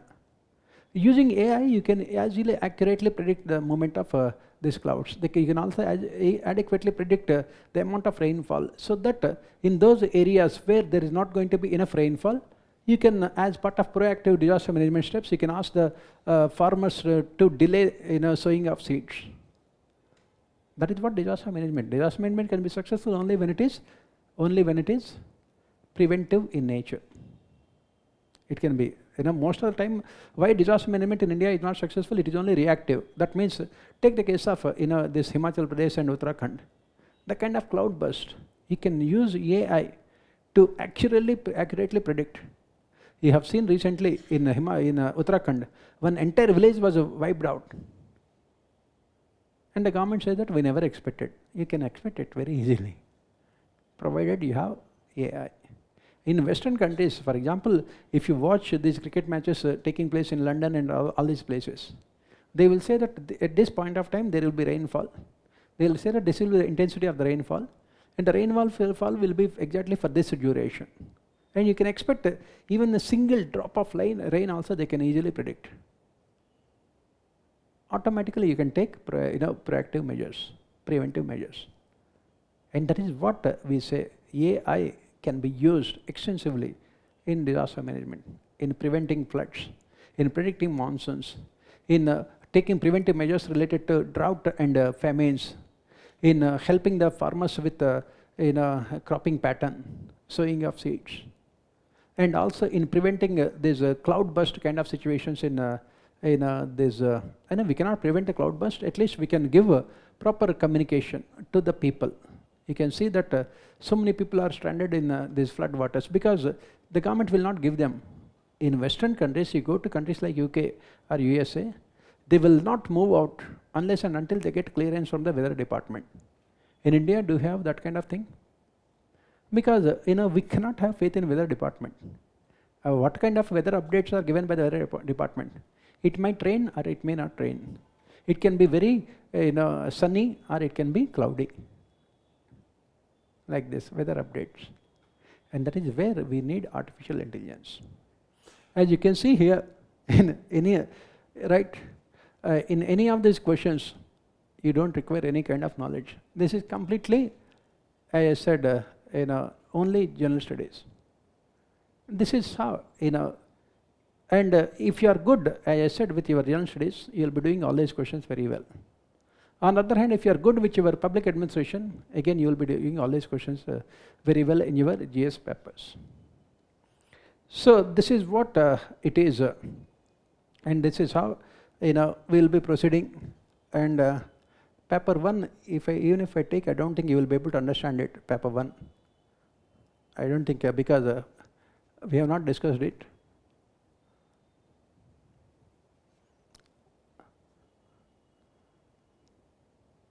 These are all thinkers only in paper 1.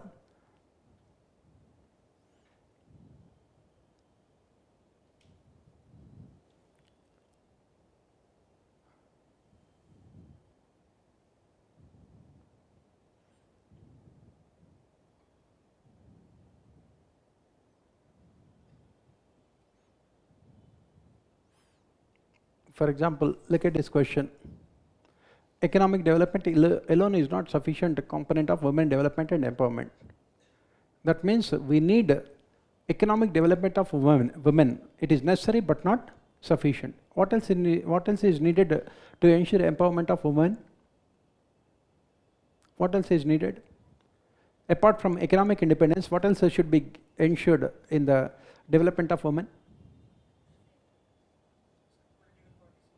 They must be given political empowerment. Then, what else is most important for development of women? First and foremost, safety and security of women. Right? Then only everything will come. Then after that, health of women. Health of women in India is completely neglected. Next, education and skill development. Then comes economic development, and then political empowerment, and then changing the attitudes of the society. We have what you call male-dominated societies, patriarchal societies. Then only you can ensure overall development of women. Right now you can see that most of the women, at least in urban areas, right now are working. Does it mean that they have empowerment? No. Why? Because they have to work outside and come home and take care of their family and children also. It is only doubling of work without having any kind of power. That is the reason why we need all other changes, right? And look at this question. Where is it? Affirmative action for equal opportunity is a cornerstone in recruitment to public services. Discuss it in the global context. Affirmative action means, do we have affirmative action in our civil services? Affirmative action means what? Reservations. We have reservations. What is called positive discrimination? Positive discrimination. And this kind of affirmative action is there not only in India, but in other countries around the world also. Why do we need this kind of affirmative action, reservations?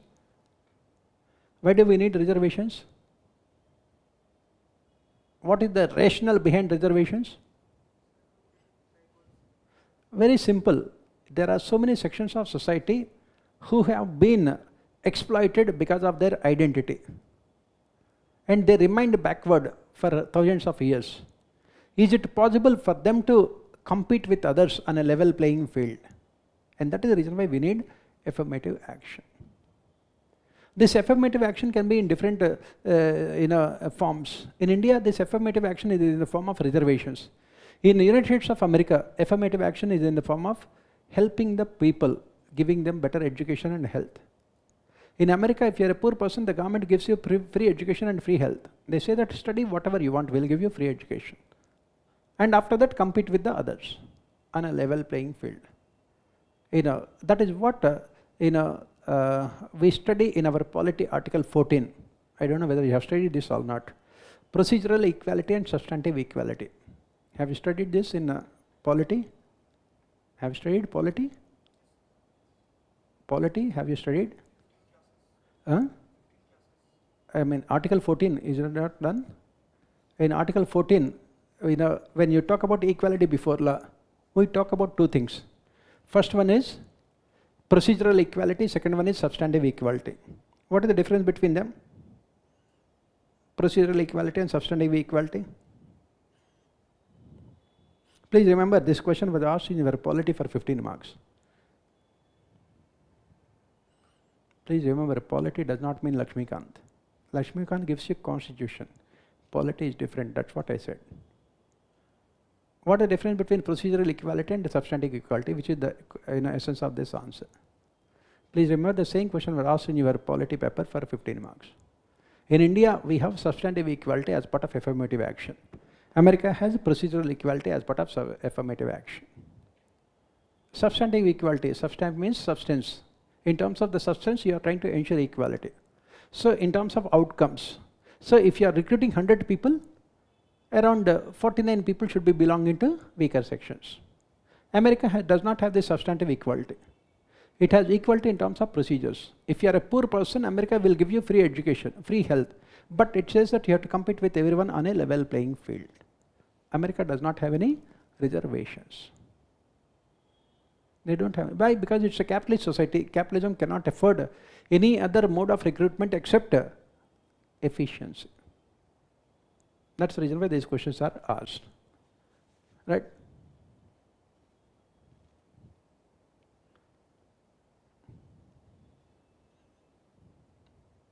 So anyway, this is what it is about this public administration syllabus and everything else.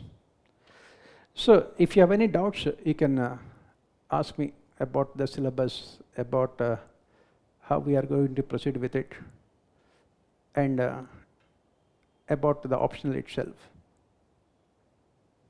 Yeah.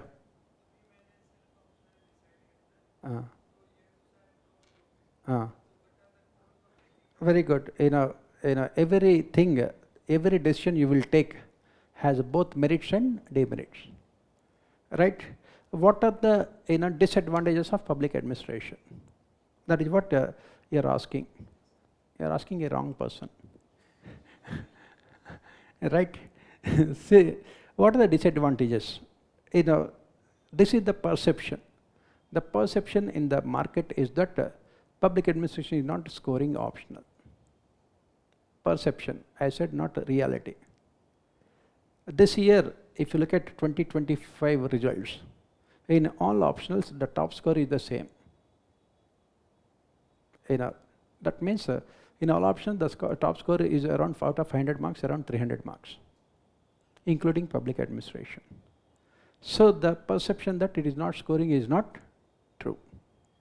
But the perception among the people is that it is not scoring.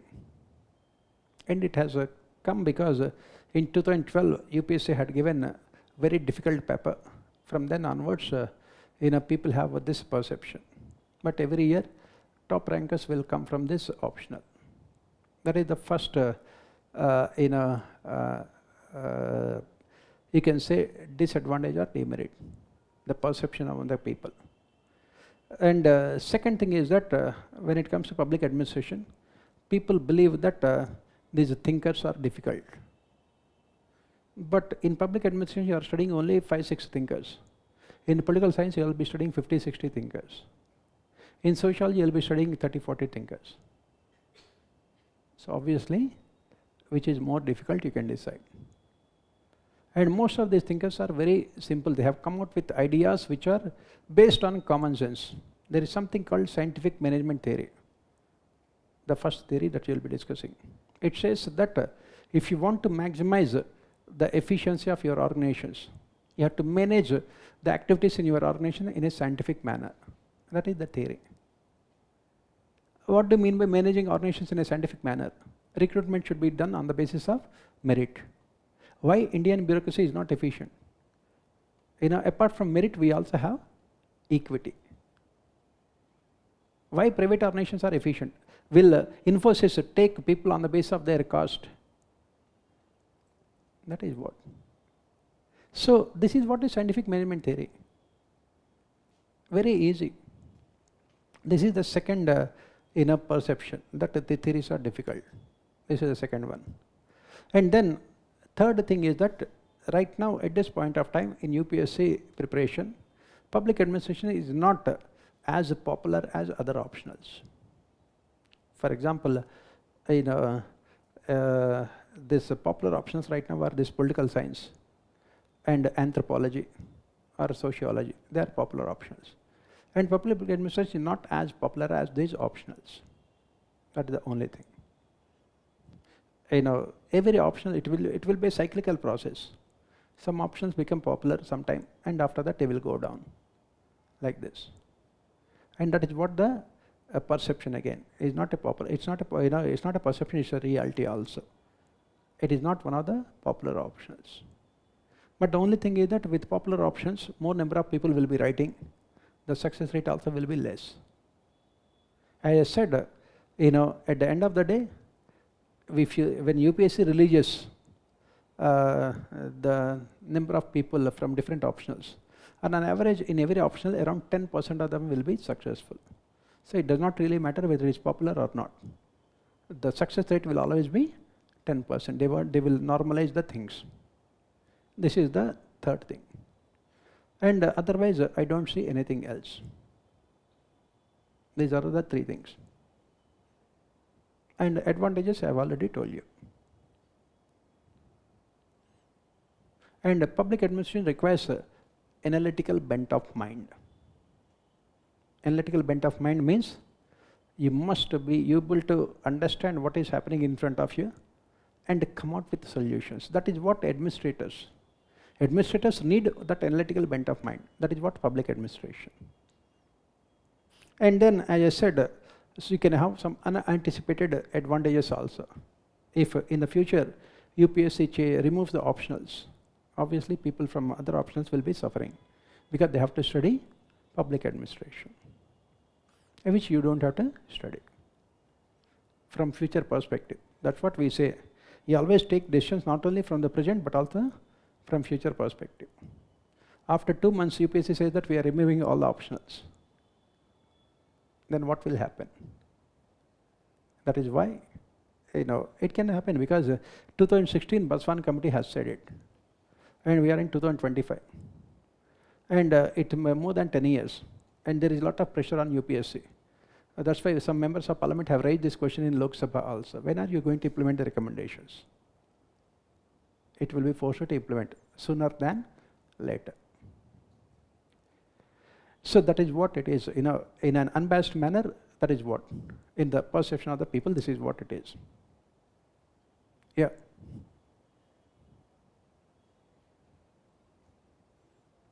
See, as you can see here, the questions are completely generic. With a good knowledge of GS, you will be writing best answers. Only thing that you have to do is that, if wherever it is possible, you will be linking your answers to the thinkers. That is the only thing. Otherwise, you are writing the same answers. For example, if you are writing answers about cooperative federalism, you are writing the same answer for your US polity as well as Indian administration. If you are writing answers, as I said, the same question was asked this year in your polity, governance and public administration about center-state financial relations. You are writing the same answer. That's what I said. 90% you are writing the same thing. That's why I said if you are good with your GS, you will be good with your public administration. If you are good with your public administration, you automatically will be good with your GS. That is the advantage.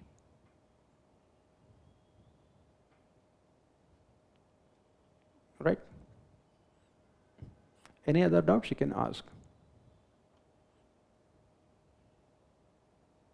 I don't know when they are starting the batch. I don't know. Anyway, you will find out from the institute. Right? Maximum, I said, if you have 4 or 5 classes in a week, maximum 4 months you will complete it. And then if you have 5 classes in a week, if 5 or 6 classes in a week, you will be completing in 2.5 months also. And you will feel bad. And that is the reason why we will have people believe that quantity means quality. Right? That's the reason why, if you take the batch for 5-6 months, you will also feel happy. Right? So that is it. So anything else? Right? Okay. Then best of luck. See you. Right.